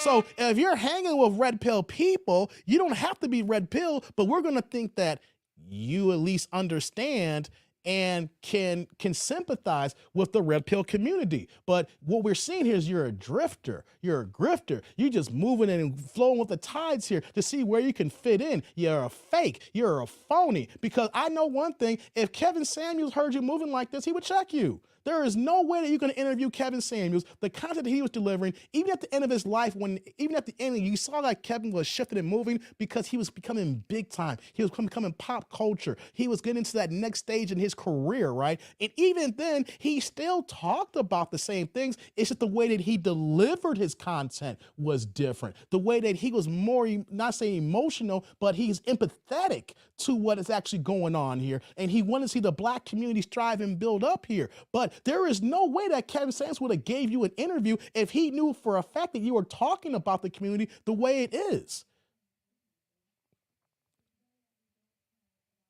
So that's true. I thought that, I didn't know that you were a red pill or not, but the people you were associated and aligning yourself with and the people you were interviewing had me thinking that. That's just like a woman. We use this analogy. If a girl has she has a best friend that's a hoe, and you know that she gets down and she busts down a whole bunch of dudes and she can't stick with one guy, she sticks and moves, you know what everybody's gonna think? If that's your homegirl, we think you get down in a similar fashion as well. That's why they say birds of a feather flock together. If you moving with hoes, we think you a hoes. If you moving with thugs, we think you're doing thug activity. If you a square, we think you a square as well. If you play Dungeons and Dragons, yeah, that's what you do, you play Dungeons and Dragons. If you a hooper and you play ball, we think you hoop and you play ball with other hoopers. You associate who you align with. So if we see you moving with a certain set of people, you don't gotta be say, I'm red pill, but we know that you're an associate of it. You know? Like Dave Chappelle had that joke where, you know, a woman's like, help me, officer, help me. Someone's trying to attack me. What are you gonna help me, please? He's like, hey, wait a minute. Just because I have this police officer outfit on doesn't make me a police officer. You know what I'm saying? So you associate with Fresh and Fit. You're having these conversations and you're not disrespecting them on your program. You might have different disagreements because the way Fresh and Fit moves, you know, because everybody's disagreeing with Fresh and Fit, you know, some of the things about the women they have in their platform. But just because you have disagreements doesn't mean that you're completely on the opposite side of the way they move, especially if you've been on their platform and you had cordial, you know, engagements and collabs. So if we see you on that platform, you don't gotta be red pill. You don't gotta be down Fresh and Fit, but we think that you understand. See how that works? If you're moving with certain circles, we think that you at least have a baseline of what's going on instead of just throwing these hypotheticals and blanket statements that shows that you can't even give examples and all you see is surface level, maybe the first 3 to 5 minutes of any video and you don't stay to the end. Continue. Past, and a lot of what I believe are the same things that Kevin Samuels believed about the importance of marriage and men and women coming together. Even with the conversations about marriage, a lot of people like to straw man my marriage conversation and say that he's saying that marriage. I'm saying that, you know what, Kevin Samuels had a whole different way of talking about marriage than what you do, dog. Don't bring Kevin Samuels in there. If he was still alive, he would say, dog, you ain't preaching the same thing here. Like I brought here earlier. I didn't see this part of the video here. We're deep into it here and we're almost close to the end here of this video. But I said what I said because I want to say on the 2 live streams that I missed here, you don't get no more red pill than the Bible. And Kevin Samuels was teaching that. He was explaining that. He was on his 2 and 3 hour live streams talking about this here. So you can't mention Kevin Samuels when I literally gave you an example of how Kevin Samuels talking about the Bible and red pill. And before I move on here, shout out to my man Polar Bear here. What's going on, Polar Bear 65? With the $9.99, we upgrade that to the $10 holla here. So effing yeah, Dungeons and Dragons rocks forever. Yeah. I touch a nerve with there, Polar. Yeah. First things first, salute. You came in and commented because if people who align with Dungeons and Dragons, it's not gonna be people who are gonna be thugs. They may want to be like a thug, but in reality, they want to be with the other L7 dudes, the squares, and play a Friday night with your 3 or 4 of the homeboys and play some D&D. You're gonna flock to who you flock with, who you associate with, who you're like-minded with. You're not going to be around people because you just see them unless you over here just being fake and you're just moving, just trying to get what you're trying to get here. Continue. Marriage is perfect and every man should get married and marriage is a great idea for anybody. When did I say that? I am a Christian. We have our religious beliefs. We believe in the sanctity of marriage, but there is wisdom in marriage. I am not coming from a naive perspective by saying marriage is perfect and there's no issues. But neither am I coming from a nihilistic perspective by saying marriage is evil and it's only issues. I'm having balance. But it's not about the truth, guys. It's about the feeling. And they feel like I'm saying it. So no matter what I do, no matter what I say, no matter what even Jordan Peterson. No, the problem is you disrespect what other people are saying and you would not take those arguments. No man on this space here is saying never get married. What we're saying is that the current conditions with Western marriages and the way the structure of the courts are, it is a losing battle for men unless you are prepared and that you have everything in place so that if it does go wrong, you know how to handle it. That's what we're saying here. No one's coming at you saying that all marriage is great. What we're saying is how you are being naive and you are disrespecting the numbers that we're talking about here. How 54% of marriages end in divorce on the first time around, 61% for the second time around, 70+% on the third time around here. How women in the Black community are filing for divorces at a 78% clip. Women are leaving men by the drones, filing divorces. And the biggest issue is no-fault divorces. And you know what, though? You know about these things, but when Coach Greg Adams and Pearly try to talk to you about it, you dismiss the numbers saying, well, if anybody can have numbers, well, we can prove the numbers. The problem is that you don't want to listen to what other people are saying. It's only your word and then your Christian values and how you move in marriage, and everybody else is wrong. You are being naive. You are being cynical. You are being the person who's being wrong in this situation here, disrespecting and undermining what other men have gone through and what they're dealing with.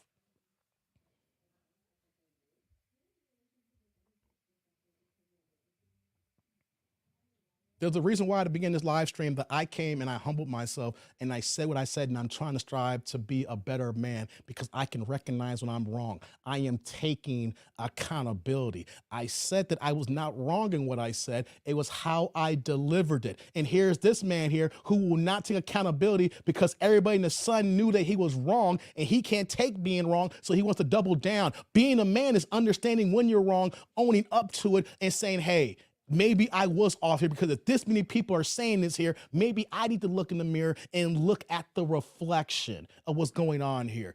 You are the problem here right now. You won't listen to other people. How can you help other men if you can't even hear the other side of the argument?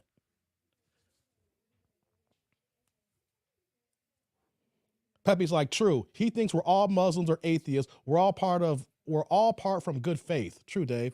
Yes. He don't get it. Anyone know something? I said he's dangerous because when I was knee deep in the cult, when I was raised in that religion when I was younger, I had a similar viewpoint of thinking. I'm speaking from experience.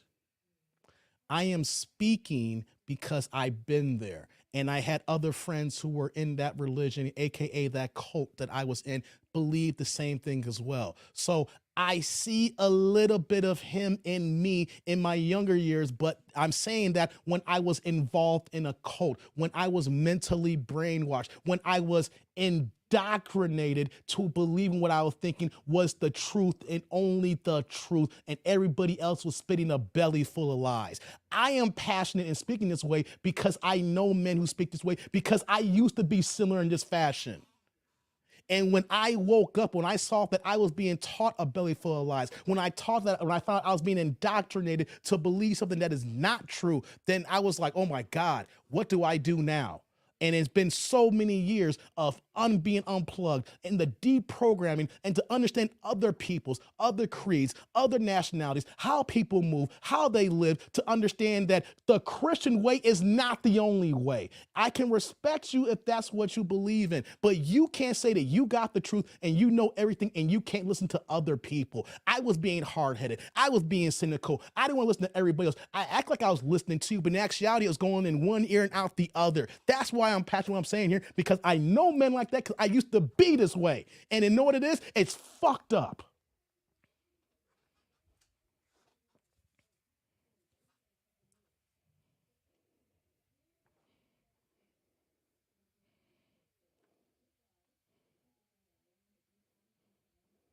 It's messed up, y'all.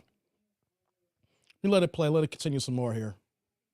Says, and shout out to Dr. Jordan B. Peterson, because he has a 3-part series coming out about marriage in which he's going to clearly articulate a lot of the things that I've been trying to say for all these years.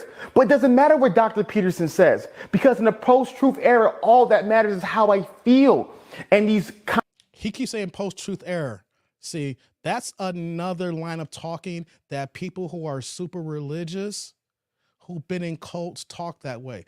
I can speak this way because being raised in that cult, I told you guys before, one of the things they coined themselves is as the truth. People wouldn't say, how long you been involved in religion? No, they would say, how long you been in the truth? You keep spitting out truth, truth, truth, truth until you get indoctrinated and think that what you're doing is the truth. You get hypnotized by words, by repeating them and saying them over and over and over and over again. And then now you're going to say everybody else and you're living in a post-truth era because you have the truth. No, you don't have the truth. You don't. You think you do. You think you know it all at 30. You don't know nothing. If anything, life is just beginning for you. You can't teach other men when other men like me has been where you've been at before. I have walked those steps. I have spoken those words.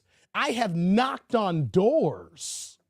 I took it a step further. I don't think you the Christian that knocks on doors, Hafiz. You ain't going here trying to get people to do Bible studies. I was this guy to a degree, guys. That's why I feel the way I feel. Because I know what I was doing was wrong back then. And I have no problem saying that this man is wrong right now. Content creators have gripped the hearts of men and made men feel like marriage is the worst thing possible. So no matter what data, no matter what studies that you show, these men and these people don't care. So what is the solution? You see, the thing that I love about the red pill initially is that the red pill is the harsh truth. But in a post-truth society, how do we define what the harsh truth is? And Dr. Jordan B. Peterson put it perfectly when he said, the truth is what stands the test of time. That's what defines the truth. So for all the red pill guys, keep on doing what you're doing. Keep on watching the videos that you're watching. Keep on He's being facetious right now. I don't like that tone. He don't even understand. I'm catching that right there. For all you red pill guys, keep doing what you're going to. I paused that here. I'm going to let it complete here. You're being disingenuous right now.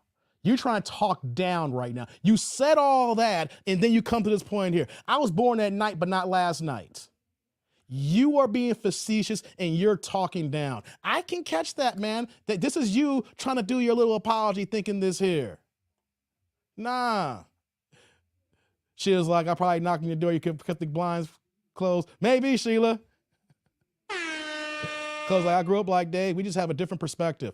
Yeah, a little bit different because Clotis wasn't involved like how I was here. I went through the whole gambit. I was knee deep, guys. Like I tell everybody here, I was one that I was part of what they call the TMS, the Theocratic Ministry School. I was giving public talks by the time I was 9 years old. Talk that you don't get any more indoctrinated being a 9-year-old giving talks like that, okay? I was knocking on doors officially when I was 11 years old. I became an official member when I was 16 years old. I was part of the literature department when I was 19 years old. I became what they call a ministerial servant by the time I was 22 years old. I was giving public talks in front of crowds of 130 to 300 people by the time I was 23, 24, and 25 years old. I was spitting the same venom that he was spitting here. I was on, you can say all over the place here. I was probably 1 year away from being an elder if I really wanted it. I probably could have been an elder sooner if I really wanted it. And with an elder, it's the same thing like being a pastor in the church, where that I've been a leader in the congregation. I've been a head of a book study group. I've been leading people out in book study where I'm knocking on your doors.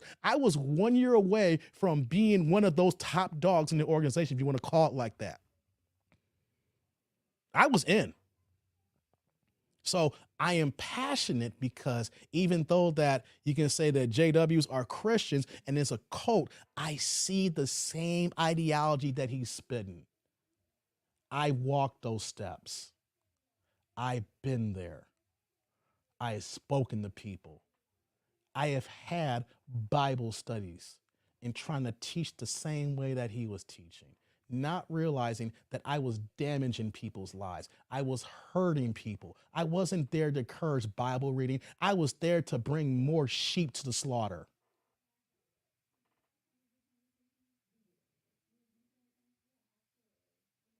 That's what I was doing. Consuming the content that you're consuming, keep on reading the books that you're reading, keep on doing what you're doing.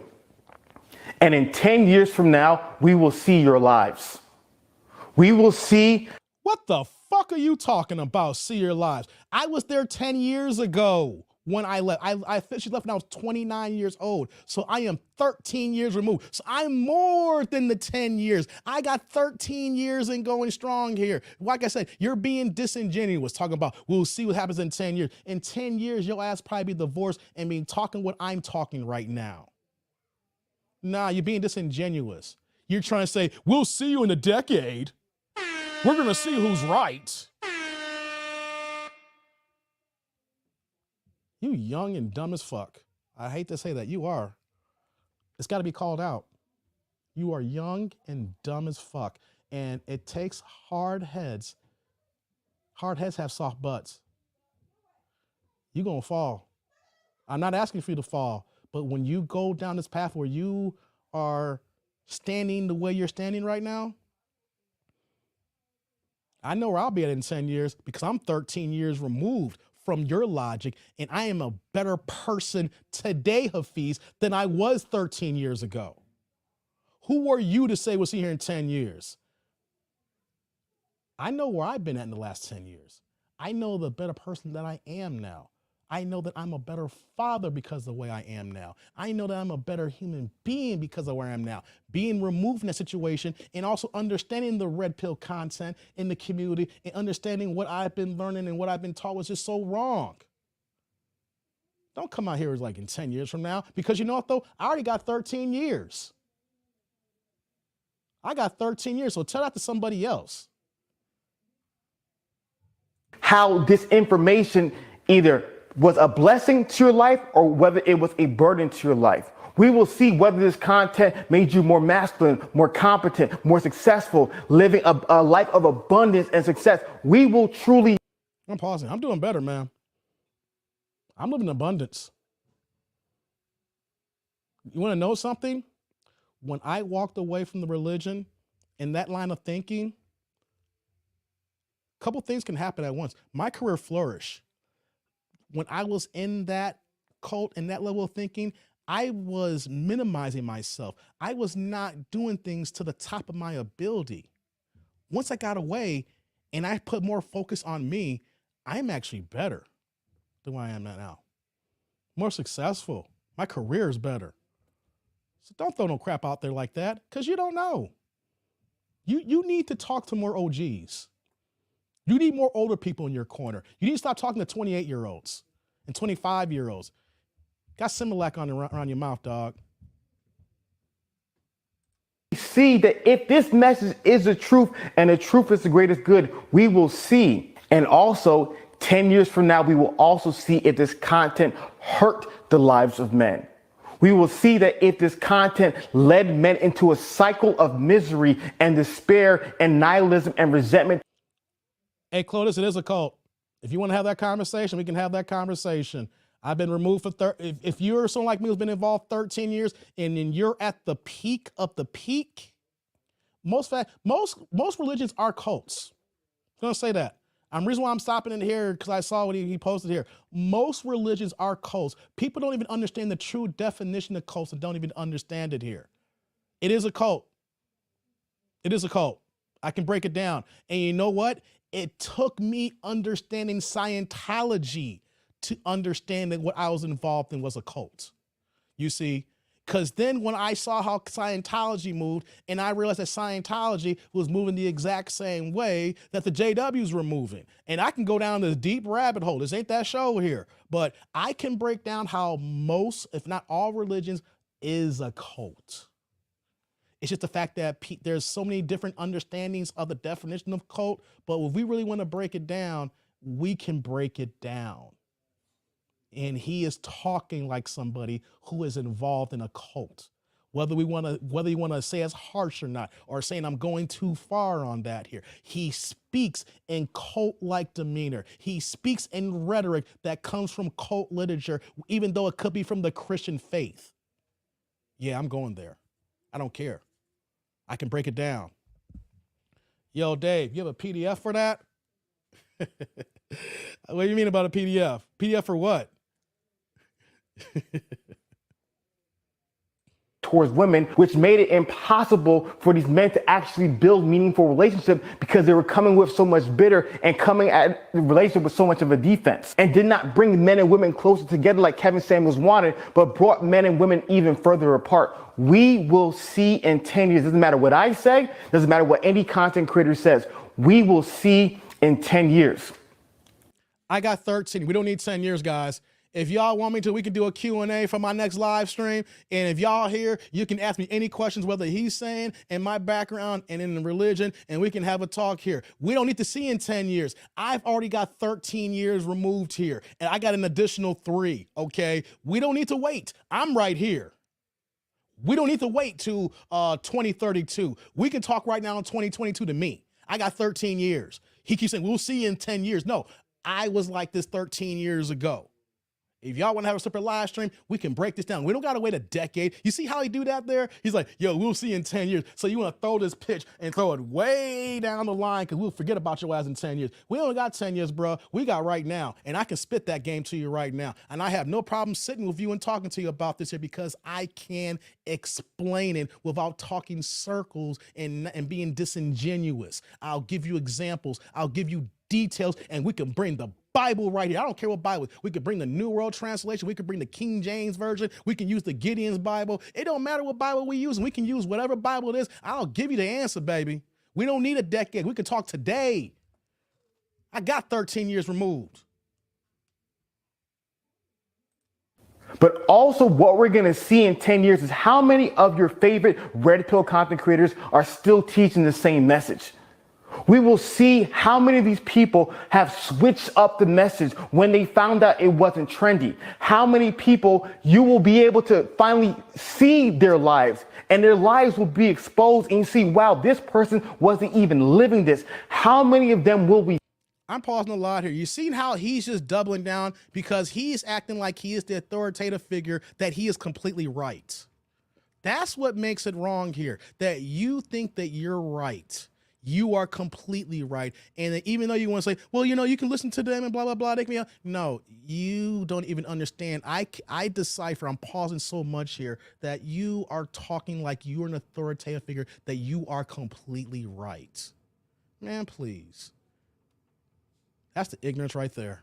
See, and it reminds me exactly what happened with modern feminism. right? There's a whole messaging in modern feminism talking about you don't need to get married. You know, you go, girl, be Miss Independent. You don't need no kids. And a bunch of women followed that message. And now those women are in their late 40s, single, miserable, and frustrated because they believed a lie. My fear is that there'll be a whole generation of men who are just like the modern feminists today, who are going to be suffering in isolation because they believed a lie. I'm not suffering in isolation. I'm doing pretty damn good. Everybody and my people around me are doing pretty good. We doing all right here, man. I don't. Who are these people you talking about here? And who are the people you looking at here? Are you talking about the black pill guys? Are you talking about people like that here? Because real talk here, man. We doing good. We got good relationships. We just ain't falling for the okie dokes. We're not falling for the banana tailpipe, man. Men, I love you guys.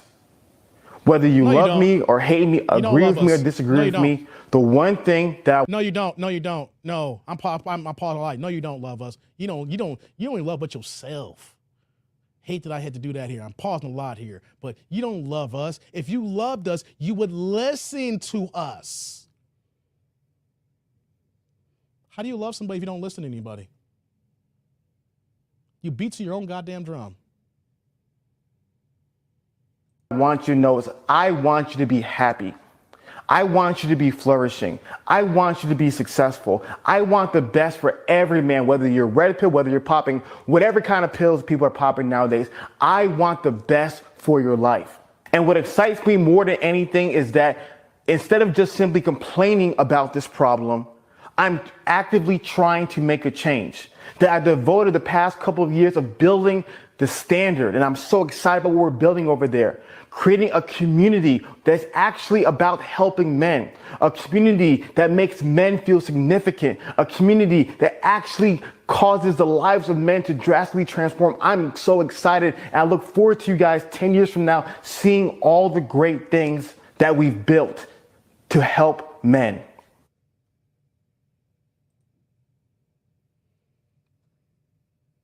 Now, you see how he tried to play that? He was like, I'll see you in 10 years. You see, that's how someone who wants to get away from the situation, you try to give yourself enough time. Because everybody going to forget in 10 years. I'll be over my 50s one time in 10 years from now. My daughter be in high school, you know, getting ready for, getting her driver's license in 10 years. We can talk right now. Like I said, I've been removed 13 years from that logic of thinking. What he's spitting, the venom.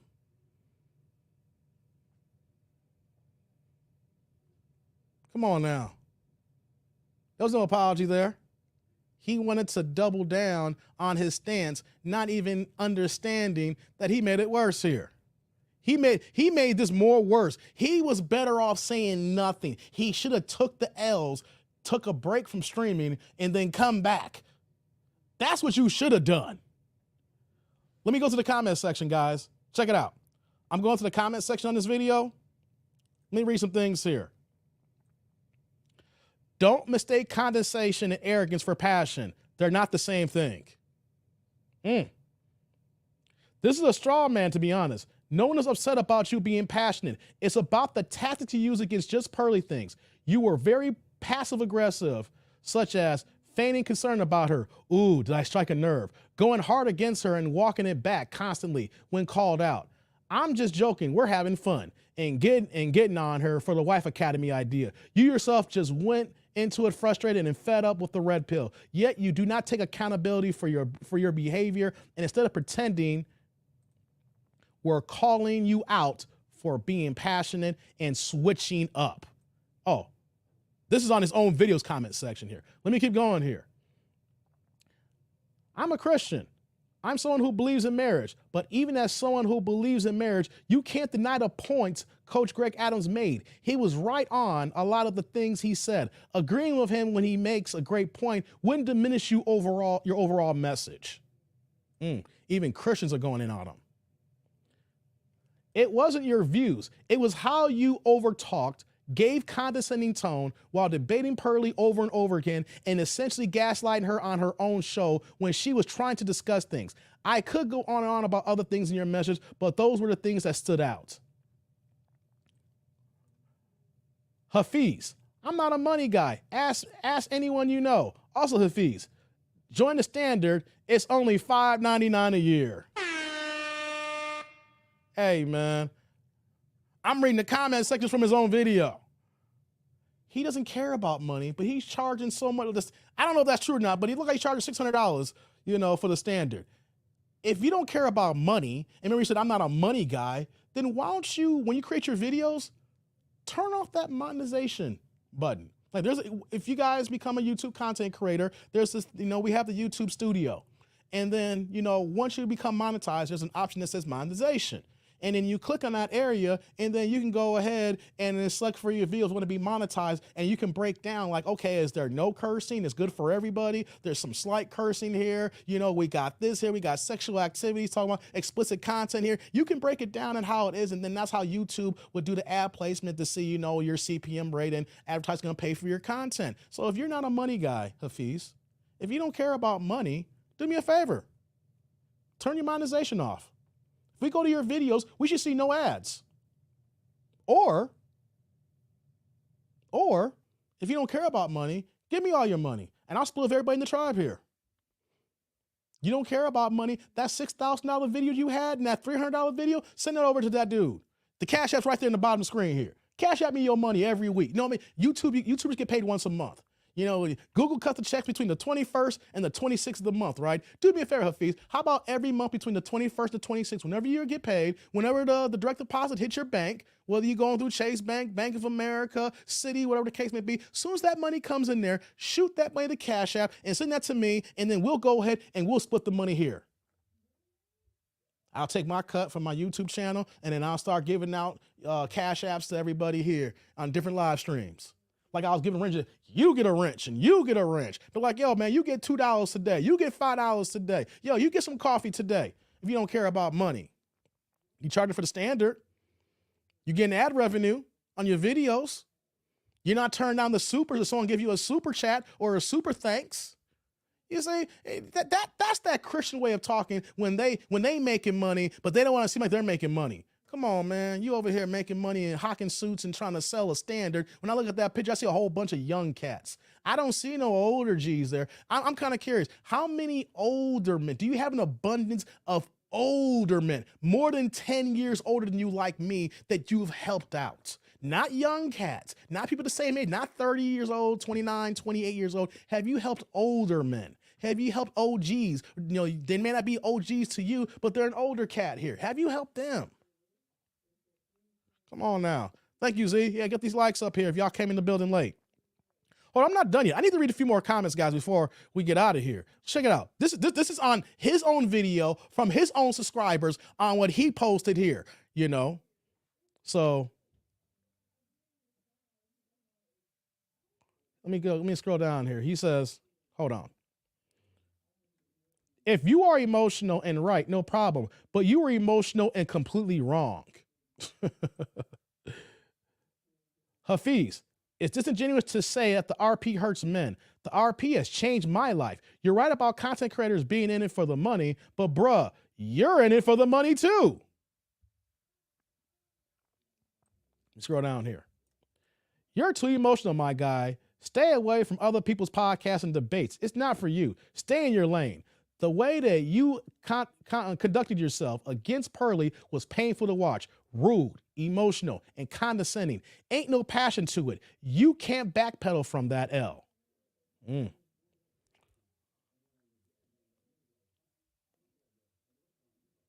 It was more about your debate style than the content of disagreement.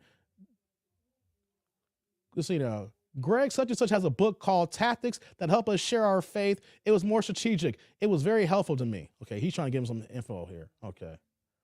Bruh, everyone gets a little disillusioned in these groups, but they don't get self-righteous about it. You're only getting yourself in a war with the red pill community that you're not going to win. Hold on, let me scroll down here some more. When it comes to marriage, my advice is do whatever makes you happy. I would not advise anyone or not to get married. The choice is solely yours to make. That's what we talk here in the community. We just want to give you the information, the tools to see if you understand what you're doing here.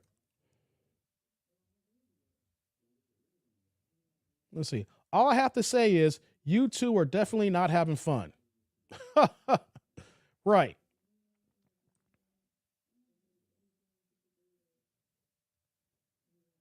Let me see.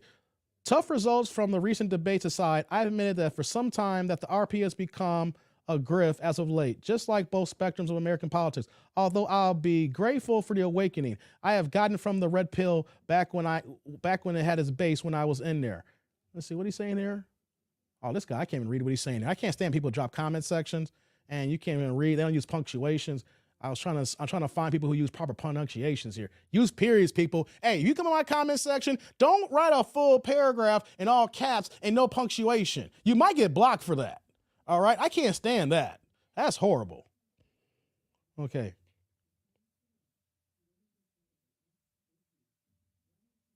Let's see. What are you saying here?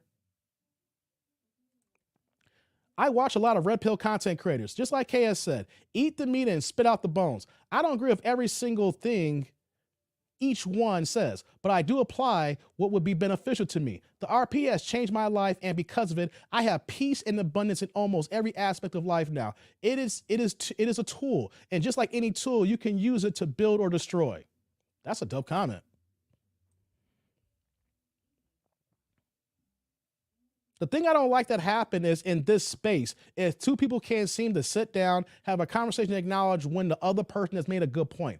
I don't see the guys have the argument, but I do see the aftermath when you make videos on how the other person has made a good, on how they are not friends anymore and are maybe going in and going after another guy, hurt his career. Hafeez, you're going to continue to make your points and I'm going to listen, but I'm going to listen to the red pill guys I listen to also. I think you both have found ways to improve the lives of listeners in this space here. I'm not going to disagree. There are content creators who are taking advantage of the situation with men and are stuck on pointing out the finger of women without making videos on self-improvement. So this guy's straddling the fence. Like, I'm listening to you and I'm listening to other guys. And that's a problem there. There's no way you can listen to this guy and listen to the RP and thinking that you're gonna gain something here, because he's clearly on two different spectrums here. And there's gonna be a fork in the road. You're either gonna rock what he says or you're gonna rock what the RP says. Not everybody in the RP isn't concise, but he's completely in the opposite. So you can't listen to both and then you're gonna keep doing it here. You're gonna go to one or the other.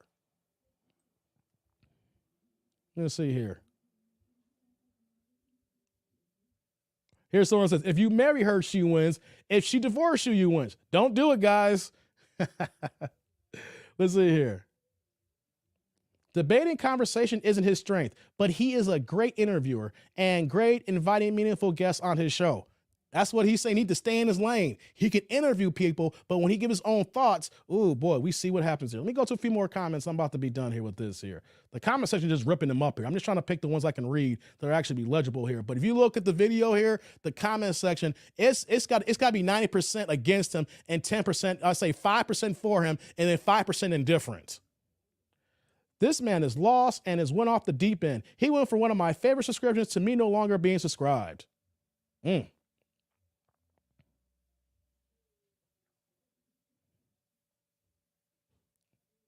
me see here. I don't have to wait 10 years. In 1 year, I'm already making more progress than I ever think in my entire life. Okay. I had to go ahead.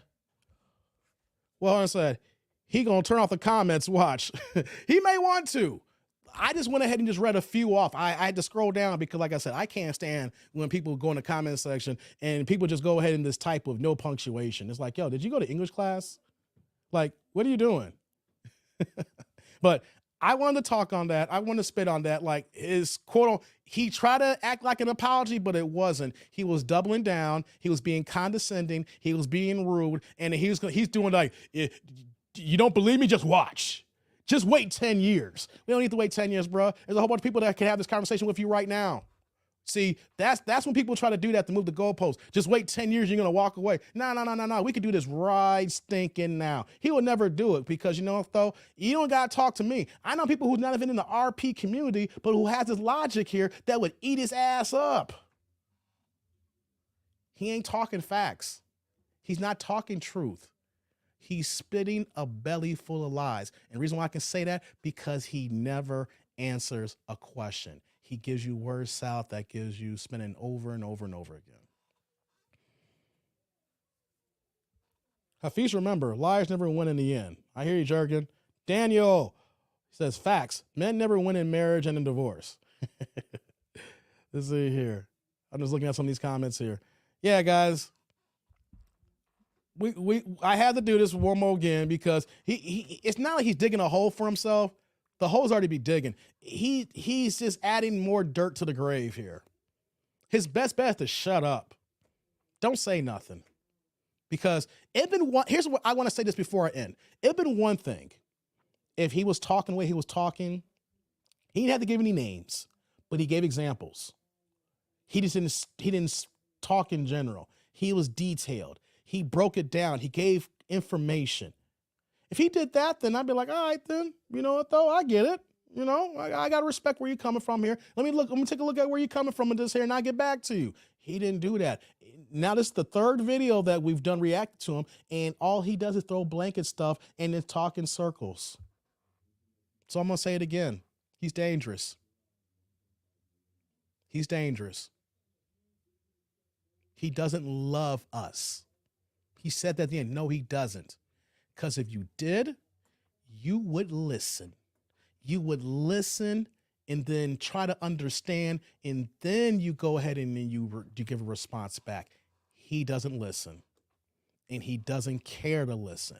But all it's going to take, I don't wish bad on anybody. All it's going to take is just one situation that will make him listen once he gets to that point. How did I get there? The straw that broke the camel's back when I had a girl try to put a baby on me that wasn't mine, let alone she wasn't even pregnant. She was lying about being pregnant. That was the straw that broke the camel's back that had me thinking this way here. Then there was an ex who was a straight up feminist who moved the way feminists move, and then that was it then. Those are just two women, but I literally have history, and I've mentioned this on this show here, on my stream here, on this YouTube channel, of L's that women's put me through. And I don't hate women. I have a better understanding of how women gonna move. And I will never tell men not to get married, but just to make sure that they understand the actions that they're doing. I will never disrespect a man if I know that he's doing his due diligence and doing everything right. But if you are coming off as condescending, if you're coming in as disrespectful, if you're coming as not listening to other people, and only thing you're going by is the beat of your own drum, then I can say that you're dangerous, and I can say that you're somebody who we need to watch out for because you're leading people astray. And if you're leading people astray, then you don't love people. You actually don't like, and then you're leading people to demises that whether you realize it or not. You can say that you're helping people, and maybe you have, but you want to know something? At this point, this fork in the road in life right now, you're only hurting. More importantly, you're hurting yourself, and you're hurting your own career, you're hurting your YouTube channel, and you're hurting everybody who associates with you. Because now as a person like me, if I know that people associate with you, I think that they rock with you and have the same thinking. So if that's the case, then I can't co-sign it. We can have a conversation, but I can't rock with you. That's my time here, guys. Whoa. I ain't gonna do 2.5 hours. I said I was gonna do 2. We went 2.5 hours here, y'all. Jay's like, what if the apology title was clickbait to make us click? There was. That's why I made my thumbnail the way it was. Because like she wasn't even pregnant. Damn, you got that right, man. And she tried to juice me out of the money for the deletion, and I didn't give it to her. Yeah, man. He's married. Yeah, a lot of cats are married that don't think like this. So guys, I'm gonna get out of here, man. I got a meeting tonight. We broke it down. Like I said, I'm not going to go back to any content on Hafeez, old content. We're only going to come back to him when he puts his foot in his mouth again. And then we're going to bring it to the forefront to the tribe and talk about it here. I'm not going to go back to any old videos. We're not going to re-examine. I'm not going to be forensics that dude and then break down every single thing here. We're going to let this be here, like I said with the other 2 videos. But if something pops up here, we're going to react to it and go through it here. And all of us can see how we broke this video down, that we don't need to go, we don't need to rehash anymore. We know how this guy moves. But if he want to talk again and want to throw his foot in his mouth, we'll go and react to it again, and we're going to go from there. But as always, guys, need you guys to SLC, subscribe, like, and comment. Even if you've been in the chat here and you're getting it in, after the fact here, go in the comment section of the video and drop a comment there as well. If I might respond to it. We'll see what happens here. But I appreciate everybody being here on Sunday. Yo, we having a good time here. Happy Halloween. Be safe out here in these streets when y'all trick-or-treating with yourselves or your kids and things of that nature. We know there's a lot of crazies out here in these streets. I know the weather is kind of iffy depending on where you at here. So just be safe if you out here trick-or-treating, even though I know Halloween's tomorrow, but some of y'all doing your things on the weekend, So hope you guys enjoy the rest of your Sunday. But as always, I'm that dude named Dave. I'll see y'all later, YouTube world.